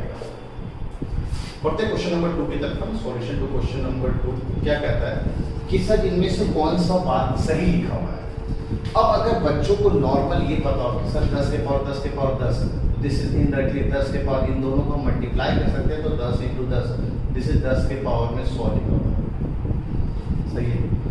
अब और ये दोनों तो सेम होगा सर, क्योंकि हम पहले से तो ये पढ़ के जस्ट मैंने आपको एक बात बताई थी कि ये दोनों चीज सेम नहीं लिखा हुआ है। ये जो लिखा हुआ है ये 10 के पावर 10, यानी ये 10 के पावर में पहले इसको हम ऑपरेट करेंगे 10 के पावर 10, 1 2 3 4 5 6 7 8 9 10, ये 10 0 के बराबर लिखा हुआ है ना, ये 5 5 10 0 बराबर। अब ये बताइए 10 के पावर इतना बड़ा क्वांटिटी है, 10 के पावर 100 कौन बड़ा हो जाएगा, तो दिस x इज ग्रेटर, तो x is greater than y। Mostly बच्चे इसका answer x equals to y बोलेंगे, क्योंकि उनको एग्जैक्ट वो बात नहीं पता जो मैंने नोट के फॉर्म में आपको बताई, ठीक है। अच्छा, थर्ड क्वेश्चन नंबर 2 तक से बराबर होगा। क्वेश्चन नंबर 3 की तरफ पढ़ते हैं। क्वेश्चन नंबर 3 अब इक्वेशन की तरह है सवाल। कहता है x के पावर x आपको पता करना है, अगर 3 की पावर x माइनस 3 की पावर x माइनस 1 आपको 18 के बराबर दे रखा है। तो आपको पता है 3 की पावर x को फर्दर कुछ सिंपलीफाई नहीं कर सकते हो, यानी सारी चीजों को आप 3 की पावर x के फॉर्म में लेके आओ। तो आपने क्या किया, फट सा 3 की पावर x ले लिया, दिस इज 3 की पावर में x इनटू 3 की पावर में माइनस 1 लिख सकते हैं, बेस बेस में तो पावर पर इंडायरेक्टली ऐड हो गया is equals to 18. This can now be written as 3 के पावर x minus 3 के पावर x, 3 के पावर minus 1 को अपॉन में 3 के पावर 1 लिख दिया डायरेक्टली, दिस इज 18। अब 3 के पावर x के ही फॉर्म में सारी इक्वेशन है, तो क्यों हम 3 के पावर x को कुछ वैल्यू t मान लेते हैं। अब जब t मान लिया तो ये बन गया t और ये हो गया t by 3 is equals to 18। मेरे वाले फंडे से 3 को उधर भेजा तो 3t minus t is 2t, this is 2t upon t by 1, 3 into 1 3 is equals to 18। अब इसको सॉल्व कर लिया यहाँ से तो 2t is equals to 3 into 18, 2 से लगे हाथ यहीं पे काट लिया 9, तो there this implies t is equals to 27। अब जो t माना था आपने 3 की पावर x, तो 3 की पावर x इक्वल्स टू 27 और 27 को हम 3 की पावर 3 लिख सकते हैं, तो 3 की power x base same implies x equals to 3। अब मैं जब क्लास में सवाल कराता हूँ तो बच्चे बहुत सारे बोलते हैं सर आंसर इज ए, जबकि सही आंसर इज 27, क्योंकि आपसे x पूछा ही नहीं जा रहा, आपसे x की पावर x पूछा जा रहा है। तो यूजुअली हम लोग क्या होता है बहुत यूज्ड टू होते हैं, जल्दीबाजी का काम शैतान को था, फट से पूछ गए और पहला ऑप्शन दिखाए फट से हम ये मार के आगे बढ़ जाते हैं। ये बच्चों की बहुत यूजुअल मेंटेलिटी होती है ना, 90% बच्चे इस जल्दीबाजी में गलती कर जाते हैं। तो सबसे पहला काम क्या होता है, सवाल को जब भी पढ़ेंगे हम लोग आखिरी में देखेंगे पूछा क्या गया, और पूछे वाले चीज को बड़े अच्छे से अंडरलाइन या बोला कर दो कि हमें ये वैल्यू निकालनी है। उसके बाद सवाल को बच्चे से पढ़ोगे क्या क्या दे रखा है, उसके बाद उसको सॉल्व को करना शुरू करो। आप सॉल्व किया, यूजुअली आंसर जहां हम लोग निकालते गए और वो पहले ऑप्शन में पटका होता तो फट से हम लोग मार के आगे बढ़ जाते हैं, अरे हम तो सही करके आए, ओह शिट बहुत में आंसर देखते, अरे यार x की पावर x पूछा था, अरे यार नॉट ट्रू पूछा था। बहुत सारे बच्चे यहाँ भी गलती करते हैं, which of the following option is not true. अब नॉट पढ़ा नहीं, सिर्फ ट्रू पढ़ा, पहला ऑप्शन देखा अरे ये तो ट्रू लिखा हुआ है, आगे तो पढ़ना ही नहीं है, बट ट्रू में जज कर लिया हमने सब कुछ। तो सबके लिए बहुत ख्याल रखेंगे। वैसे हायर क्लास में जिससे आएंगे आप बीटेक या नीट के एग्जाम में, तो वहाँ बहुत अच्छे से लिखा था which of the following option is correct, तो करेक्ट को अंडरलाइन या बोल्ड कर देते हैं वो लोग, ताकि एकदम सच में आपसे करेक्ट ही पूछा गया है। तो इसका बहुत ख्याल रखिएगा 10th लेवल में या फिर आपके एंट्रेंस अभी लोअर एंट्रेंस में इसका ख्याल नहीं रखा जाता, तो आपको अपने तरफ से ख्याल रखना है कि पूछा क्या गया। तो अब आपसे पूछा गया x की पावर x, तो x की पावर x दिस इज 3 की power 3, this the answer is 27, इसलिए करेक्ट आंसर इज 27। वैसे ये एमयू में 11th इंटर से पूछा हुआ सवाल है, अगर सिर्फ x पूछा जाता और उसमें x ही पूछा गया था, तो मैंने सवाल में कुछ दिखाना था, इसलिए मैंने x की पावर x दिया हुआ, तो सही करेक्ट आंसर 3 था उसमें। कुछ बच्चे क्या आंसर को रटे, अरे सेम सवाल है सर, इसका आंसर तो 3 आया था, लो 3 मार के आ जाओ। फिर कहता अगर सवाल आपका सेम आपका पहले किया हुआ है तो आपको शायद उसको करने में 1 मिनट लगा, तो फिर से करोगे तो शायद वो 40 से 45 मिनट में 45 सेकंड में बन जाए आपसे, तो आपसे और कम टाइम लगेगा क्योंकि आपको पहले से उसका अप्रोच पता है। तो इसलिए आप सवाल को अगर सेम, अगर सच में एक चीज याद है कि अगर चीज सेम है तो फिर बढ़िया है। सबसे अच्छा सवाल को सबसे जल्दी करने का ट्रिक है ना आंसर याद हो। तो आंसर याद करना नहीं है, एक बार आप स्टेप्स याद हैं तो बहुत अच्छी बात। इसलिए मैं कहता हूँ मैथ में अगर आपके पास बहुत टाइम है, आप नंबर ऑफ क्वेश्चंस को करने के पीछे बढ़ो। इसलिए मैं आपको टिप भी दे रहा हूँ कि आप तरह तरह के सवाल करो, ताकि आप खुद से सीख रहे हो कि हम इस तरह के सवाल भी करने के लायक हैं। ठीक है, और वेरिएशन आपको फिर बचेगा ना। लास्ट में एंट्रेंस की तैयारी करो तो ऑलमोस्ट सवाल आपको ऐसा लगेगा कि सवाल को ऐसे करते हैं, सवाल को ऐसे करते हैं, सवाल को ऐसे करते हैं। ये आपका एक बड़ा फायदा हो सकता है। अब इस सवाल में जब बात आई है तो मैं आपको एक जरा चुटकियों में एक ट्रिक से मिलवा देता हूँ, क्योंकि आपने बहुत सारे छोटे छोटे ट्रिक देखे हैं। ये बड़ा अच्छा है, दिस इज एलिमिनेशन ट्रिक, नाम दिया मैंने एलिमिनेशन ट्रिक, और नाम आज भी मेरे नाम से ही चलेगा, नैप्स। थोड़ा मामला अपना सेट है। आप अगर देखो x की पावर x, अगर x की वैल्यू 1 आती तो 1 के पावर 1 आंसर 1 होता, अगर x की वैल्यू 2 आती तो 2 के पावर 2 आंसर 4 होता, x की वैल्यू अगर 3 आती तो 3 के पावर 3 आंसर 27 होता, x की वैल्यू अगर 4 आती तो 4 के पावर 4 आंसर 64 होता। उस तरह से देखा जाए ये तो सेम नंबर के सेम पावर में कभी नहीं आने वाला है। 3 8 भी नहीं आने वाला है, बस 216 भी नहीं आने वाला, तो स्क्वायर लिखा हुआ है, ठीक है, क्यूब भी लिखा हुआ है। तो अगर सेम नंबर का क्यूब नहीं लिखा हुआ है तो यहाँ पे देखो तो सेम नंबर का क्यूब लिखा हुआ है 3 के पावर 3, ठीक है, सेम नंबर x के पावर x यही एक नंबर लिखा हुआ है, तो बड़े आराम से 3 को हटा दिया तो आंसर यही होगा। और एक बार चाहो तो x को 3 पटक के भी देख लो, चेक कर लो, 3 के पावर 3 27 माइनस 3 के power 3 minus 9 27 minus 9 the result is 18, एकदम सेटिस्फाई कर रहा है। तो 3 हमारा आंसर है, 3 के पावर 3 27 ले सकते हैं आंसर। इस तरह से हम ऑप्शन को एलिमिनेट करके बिना सॉल्व किए हम लोग सवाल को सॉल्व करके आ सकते हैं, तो पता के आ सकते हैं। तो ये 3 सवाल हम लोग कर चुके हैं। वीडियो को पॉज करके यहाँ तक जो सुधारना बता लीजिए, तो हम लोग पढ़ते हैं क्वेश्चन नंबर 4 की तरफ। क्वेश्चन नंबर 4 11th एंट्रेंस में देखिए 8 का टॉपिक है, 11th एंट्रेंस में सवाल घूम रहा है, वाह, मतलब 8th क्लास का टॉपिक है, तो 9th एंट्रेंस में आ जाए तो एक बहुत अच्छी बात होती है। ये 11th एंट्रेंस में भी सवाल घुमा रहा है, इसलिए आपको बहुत अच्छे से ध्यान रखना पड़ेगा। जो मैं बेसिक के टॉपिक्स आपको पढ़ा रहा हूँ, मैं आपको बताया परसेंटेज से सवाल आया है, परसेंटेज का एप्लीकेशन नहीं, परसेंटेज पे सवाल है, बस परसेंटेज कैलकुलेट करो आपका आंसर है। इस तरह के सवाल 11th इंटरेस्ट तक में जा रहे हैं, यानी आपको लोअर क्लासेस तो बिल्कुल इंपॉर्टेंस रखता है। और ये आपके पास बहुत अच्छा मौका है, अगर पुराने बचपन में आपने पढ़ाई नहीं किया है तो इन 2 सालों में 9th 10th में, या फिर आप अपना अभी 10th से सीरियस हो जाए तो बहुत आपके लिए बेनिफिशियल होगा। ठीक है, बढ़ते क्वेश्चन नंबर 4 की तरफ। सॉल्यूशन टू क्वेश्चन नंबर 4 क्या कहता है कि ये किसके बराबर होगा, तो थोड़ा सा हम सिंप्लीफाई करते हैं। बेस से में तो पावर माइनस हो जाएगा, जिस इनडायरेक्टली x के पावर b माइनस c के होल पावर में 1/bc लिखा हुआ है। और ये क्या लिखा हुआ है, c माइनस है तो x के पावर में c माइनस a के होल पावर में ca लिखा हुआ है। और ये क्या बन जाएगा, x के पावर में a माइनस b के होल पावर में ab लिखा हुआ है। अच्छा, ब्रैकेट लगा हुआ तो पावर के ऊपर पावर मल्टीप्लाई कर सकते हो, तो x के पावर पे b minus c upon bc लिखा हुआ है, x के पावर में c minus a upon ca लिखा हुआ है, x के पावर में a minus b upon ab लिखा हुआ है। अब उस अब तो बेस सब सेम है सर, तो सारे पावर ऐड कर सकते हैं, इम्प्लाइज x के पावर में b minus c divide by bc, c minus a upon ca और a minus b upon ab, है ना, हम ये लिख सकते हैं। अब अगला स्टेप कहता है एलसीएम लो, तो दिख रहा है a b b c सबके पावर में सेम है, तो एलसीएम हम a b c लिख सकते हैं। और एलसीएम के लिए थोड़ा वेट करें, कोई बात नहीं, हम लोग थोड़ा आगे जाके एलसीएम और एलसीएम पढ़ेंगे, ये सब बातें और अच्छे से आपकी क्लियर हो जाएगी, है ना। ए बी सी, ठीक है। अब A B C, B C cancel, आप मेरे वाले फंडे से भी जा सकते थे, 2 को सिंप्लीफाई किया फिर फर्दर। अक्सर यूजुअली जब वेरिएबल्स में होता है तो मैं कोशिश ये करता हूँ कैसे सॉल्व करके निकल जाऊँ। ये ए से मल्टीप्लाई होगा b minus C, A C cancel, ये b से मल्टीप्लाई होगा c minus A B cancel, तो c से मल्टीप्लाई हो जाएगा a माइनस b। अब इसको जरा ओपन करते हैं, ये हुआ A B minus A C B C minus B A C A minus C B divide by A B C. अब देखिए कहानी, ये ए बी और ये ए बी कैंसिल, ये ए सी और ये सी ए लिखो, ए सी कैंसिल, ये बी सी और ये बी सी कैंसिल, ये इनडायरेक्टली क्या लिखा हुआ है, x के पावर में 0 upon A B C, 0 divide by anything will be 0, anything that should not be 0, obvious सी बात है, ये सब बातें मैं आपको डिवाइड कर रहा हूं, this is 0 1, anything was 0 the result is always 1। अब अगर ये सवाल आया होता तो बिल्कुल उनको लिखना होता x should not be equal to 0, वरना अगर x 0 हो जाए तो सारी कहानी नॉट डिफाइंड है, ठीक है। इसमें कंडीशन नहीं देते हैं लोअर क्लास में, लेकिन आप जब आईआईटीज के पेपर या नीट के पेपर देखोगे तो जो चीज़ों को वायलेट कर रहा है, गलत कर रहा है, साबित नॉट डिफाइंड बना रहा है, वो सारी चीज़ें कंडीशन में दे दिया जाता है, ठीक है। तो इसलिए the correct answer for this question that is answer is 1। तो इसका सही आंसर सिंप्लीफाई होने के बाद द आंसर विल बी 1। तो यहाँ पे बता दीजिए क्वेश्चन नंबर 4। क्वेश्चन नंबर 5 की तरफ बढ़ते हैं। क्वेश्चन ऑफ इक्वेशन ना, इक्वेशन है find x x and y is also equation, ठीक है। तो पहला क्वेश्चन नंबर 5। क्वेश्चन नंबर 3 भी आपका इक्वेशन था, जिसको हम लोग ऑब्जेक्टिव ट्रिक से भी कर सकते हैं, ऑप्शन को पुट करके। इसको भी हम लोग ऑब्जेक्टिव ट्रिक से कर सकते हैं। अगर आपको कोई तरीका नहीं पता कि कैसे करेंगे तो ऑप्शन को बस पुट करो और फट से फटक लो, जो सेटिस्फाई कर जाएगा वो हमारा आंसर होगा।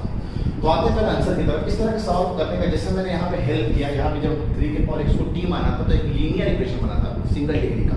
यहाँ पे जब देखा हमें पता है 2 के पावर x को हम कुछ नहीं कर सकते हैं, ये फर्दर सिंप्लीफाई नहीं हो सकता, तो 2 के पावर x के टर्म्स में सबको लिखने की कोशिश करेंगे। तो क्वेश्चन नंबर 5 की तरफ हम जा रहे हैं, जिसको हम लिख सकते हैं 2 के पावर 2x इंटू 2 के पावर 2 माइनस 9 इंटू 2 के power x plus 2 equals to 0। अभी 2 के पावर 2 को हम लोग 4 लिख सकते हैं। अच्छा, 2 के पावर 2 को कैसे लिख सकते हैं, x को अंदर ले आए और बाहर 2 को ले जाए, तो प्रॉपर्टी का उल्टा वर्जन, a के पावर m के power n, this was a के पावर n के पावर m, या दिस वाज a के पावर mn। तो यहाँ से हम यहाँ जा रहे हैं, m को अंदर ले आए, n को बाहर ले जाए, तो ऐसा भी कर सकते हैं। प्रॉपर्टी को उल्टा भी यूज कर लिया मैंने, तो x को तो अंदर भेज दिया, 2 को बाहर ले आया, है ना। माइनस 9 इंटू 2 के पावर x प्लस का 2 इज इक्वल टू 0। अब हमें पता है 2 के पावर x यहाँ भी, 2 के पावर x यहाँ भी है, तो लेट 2 के power x is equal to t मान लिया। This is 4t square minus 9t plus का 2 इज इक्वल टू 0। हमें पता है 2 के पावर x के बाद फर्दर कुछ नहीं कर सकते थे। अभी देखिए स्प्लिटिंग द मिडिल टर्म्स की क्वाड्रेटिक इक्वेशन है। पहले तो लीनियर बना, फिर क्वाड्रेटिक बना। क्वाड्रेटिक को हमें सॉल्व करना, तो क्वाड्रेटिक को सॉल्व करना जिसमें टूटेगा उसका उल्टा वाला आंसर मैं आपके लिए फिर भी लिख दे रहा हूँ। ये टूटेगा माइनस 8t माइनस t में, बीच में निगेटिव है, आगे पॉजिटिव है, दोनों निगेटिव में टूटता है, प्लस का 2 इक्वल टू 0। अब जिसमें टूटा माइनस 8, तो t की वैल्यू आने वाली माइनस 8 का उल्टा 8 divided by coefficient of x square, जो आगे लिखा उसको कोएफिशिएंट से डिवाइड कर दो, यहाँ से आंसर आया 2। और t की वैल्यू एक और आएगी, यहाँ पे लिखा है -1, उसका उल्टा 1 और डिवाइड बाय 4, दिस इज 1/4। एक 2 है, दूसरा 1/4 है, देयरफॉर हम 2 की पावर x को 1/2 के बराबर करेंगे, तो यहाँ पे लिखा हुआ है x, तो x इक्वल्स टू 1 हो गया।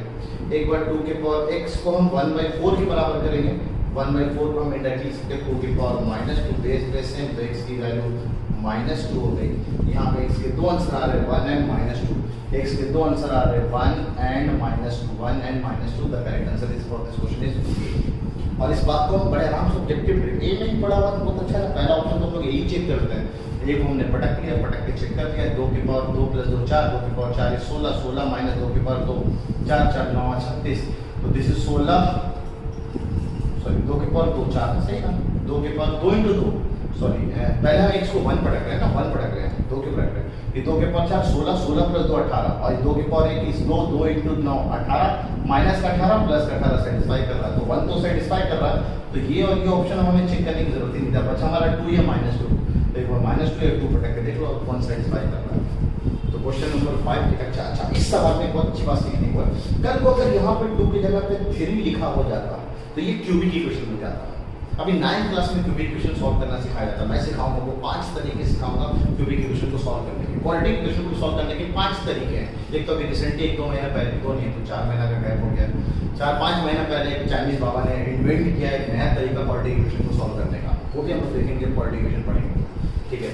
तो कल को अगर ये 3 हो जाए तो यहाँ पे क्या लिखा होता, 2x और ये यहाँ पे 3, तो जब t को हम मानते हैं 2 की पावर x मानते तो t का क्यूब हो जाता, वो क्यूबिक इक्वेशन फिर सॉल्व करना पड़ता। और क्यूबिक इक्वेशन थोड़ा क्वाड्रेटिक सॉल्व लेंदी होता है और थोड़ा टाइम लगेगा क्यूबिक को सॉल्व करने में। तो सबसे बेटर है हमारा है ना, मेरा ट्रिक जिंदाबाद। जहाँ भी इक्वेशन आज तक कोई भी इक्वेशन है जो सेटिस्फाई ना हो पाए, आपको मैंने दिखाया था, जहाँ आपका बेसिक भी फेल होता था अंडर रूट वाले सवाल में, हम ऑब्जेक्टिव ट्रिक लगा के बड़े आराम से उस तरह के सवाल को सॉल्व करके आ सकते थे, ठीक है। अब बढ़ते क्वेश्चन नंबर 6 की तरफ। क्वेश्चन नंबर 6 भी अच्छा है, क्वेश्चन नंबर 6 अच्छा है, इसलिए अच्छा है क्योंकि आप इस सवाल में जरा देखो क्या दे रखा है, ठीक है।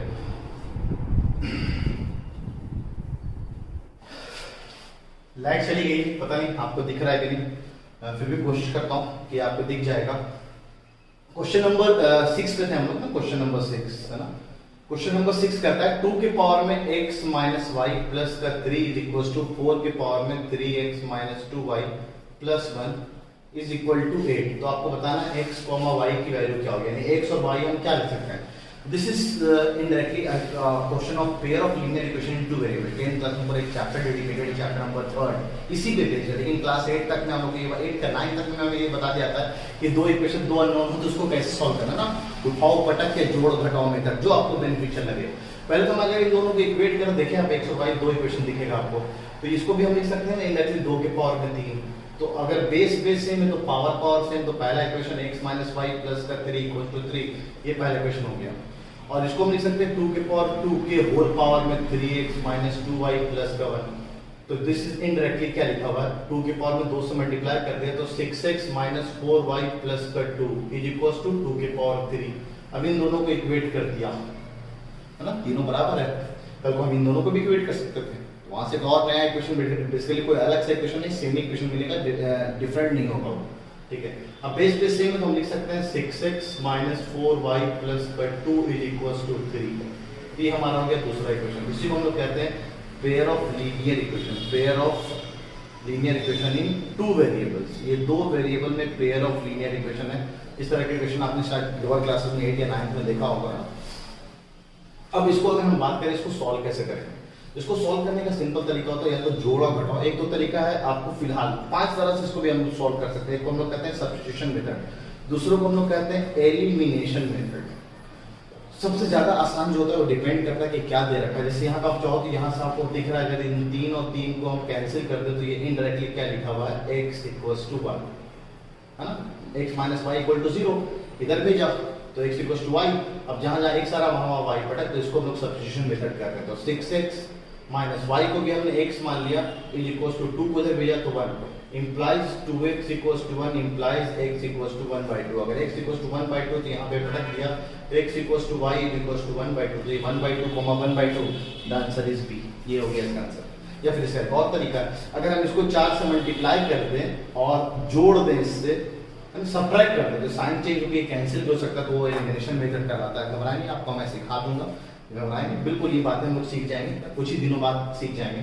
तो इसलिए इसका फाइनल आंसर जो हो जाएगा x, y is equal to half, half. तो इस तरह से हम लोगों ने क्वेश्चन नंबर 6 भी सॉल्व कर लिया। अच्छा, इस सवाल का हमारे पास ट्रिक है, बहुत शानदार ट्रिक, फिर से एलिमिनेशन ट्रिक। अगर आप चाहो तो दिख रहा है आपको, एक इक्वेशन जब आपने सॉल्व कर लिया था कि x और y के बराबर है, x y के बराबर है, तो क्यों आप फर्दर अपना टाइम वेस्ट करने जा रहे थे सर? कम से कम 30 सेकंड तो बच सकता था आपका। x और y के बराबर, तो ये x और y दोनों बराबर नहीं दे रखा है, x और y दोनों बराबर नहीं दे रखा है, x और y दोनों बराबर नहीं दे रखा है, x इक्वल्स टू y यहाँ पे बराबर दे रखा है, तो the correct answer is B. तो बड़े आराम से आंसर बी बोल सकते थे। तो सही है, टाइम को यूज करो आप। कॉम्पिटिटिव फील्ड है ना आपके एकेडमिक से बिल्कुल डिफरेंट होता है। कंपटीशन में आपको ना सारे सेंसेस को ध्यान रख के आपको पढ़ना है। मतलब आप जब सवाल को कर रहे हैं तो ऑप्शंस भी साथ में देखते रहने चाहिए, कहीं ये ऑप्शन से हमारे इतने में काम हो सकता है। तो बहुत सारे सवाल तो बहुत तो नहीं कर सकता, मतलब मोस्टली सवाल में ऐसा कभी कभी हो सकता है कि आपको ऑप्शन सॉल्व करें उसी में आपको आंसर दिख जाए। ठीक है, 11 मिनट तक तो बहुत होता है दोस्त, है ना, 9 मिनट्स में बहुत होता है। इसलिए आप कोशिश करो कि जब भी सवाल को सॉल्व करो तो एक बार ऑप्शंस को भी जरूर देख लो कि ऑप्शंस क्या क्या दे रखा है आपके लिए। ये सिर्फ मैथ के लिए मैं नहीं कर रहा हूँ, मैं हर सब्जेक्ट के लिए आपके लिए कर रहा हूँ, आगे भी हर सब्जेक्ट में आपके काम आ सकता है। तो आज हम लोगों ने काफी कुछ पढ़ा, लाइट भी चली गई, तो आज फिलहाल हम लोग इतने ही रखते हैं ना। तो अगले टाइम पे हम लोग पहले डीबीपी डिस्कस करेंगे, एक्सपोनेंशियल पावर्स का, उसके बाद हम लोग सर्च सैनिटाइजिंग ना, रेडिकल्स, सर्च सैनिटाइजिंग, ये 9th क्लास का टॉपिक है। 9th क्लास में चैप्टर नंबर 1 नंबर सिस्टम के अंदर इस बात को पढ़ाया गया है। तो समझ रहे ये टॉपिक हमने पढ़े जा रहे हैं। सर्च में बहुत सारे बच्चों को गलती होता है, कल को अगर आगे सर √2 + √3, बहुत सारे बच्चे पता नहीं √5 कैसे लिख देते हैं। ये सब बच्चों वाले ब्लंडर्स नहीं करने, यही सब चीजें हम सीखेंगे अगले टर्म में। तो कल का टर्म बहुत इंपॉर्टेंट हो सकता है, क्योंकि ये तीनों टर्म बड़ा इंपॉर्टेंट है। एक्सपोनेंट्स एंड पावर्स वाला टॉपिक, सर्च एंड इंडाइसेस वाला टॉपिक और रेशनलाइजेशन का टॉपिक, ये तीनों टॉपिक बहुत इंपॉर्टेंट है। इसको तो आप चाहो तो एक दो बार, जब भी जितना बार चाहो उतना बार लेक्चर को देखो आप, जो चीजें आपको नहीं पता चले उसको बहुत अच्छे से सीखो आप, ठीक है। और कुछ ना समझ में आए तो बिंदास हमारा नंबर आपके पास है, तो बिंदास कॉल करके चीजों को वेरीफाई कर सकते हैं या पूछ सकते हैं, आपके जो भी डाउट्स क्लियर ना हो, ठीक है। तो टिल देन आप अपना ख्याल रखें, दुआओं में याद रखें, है ना।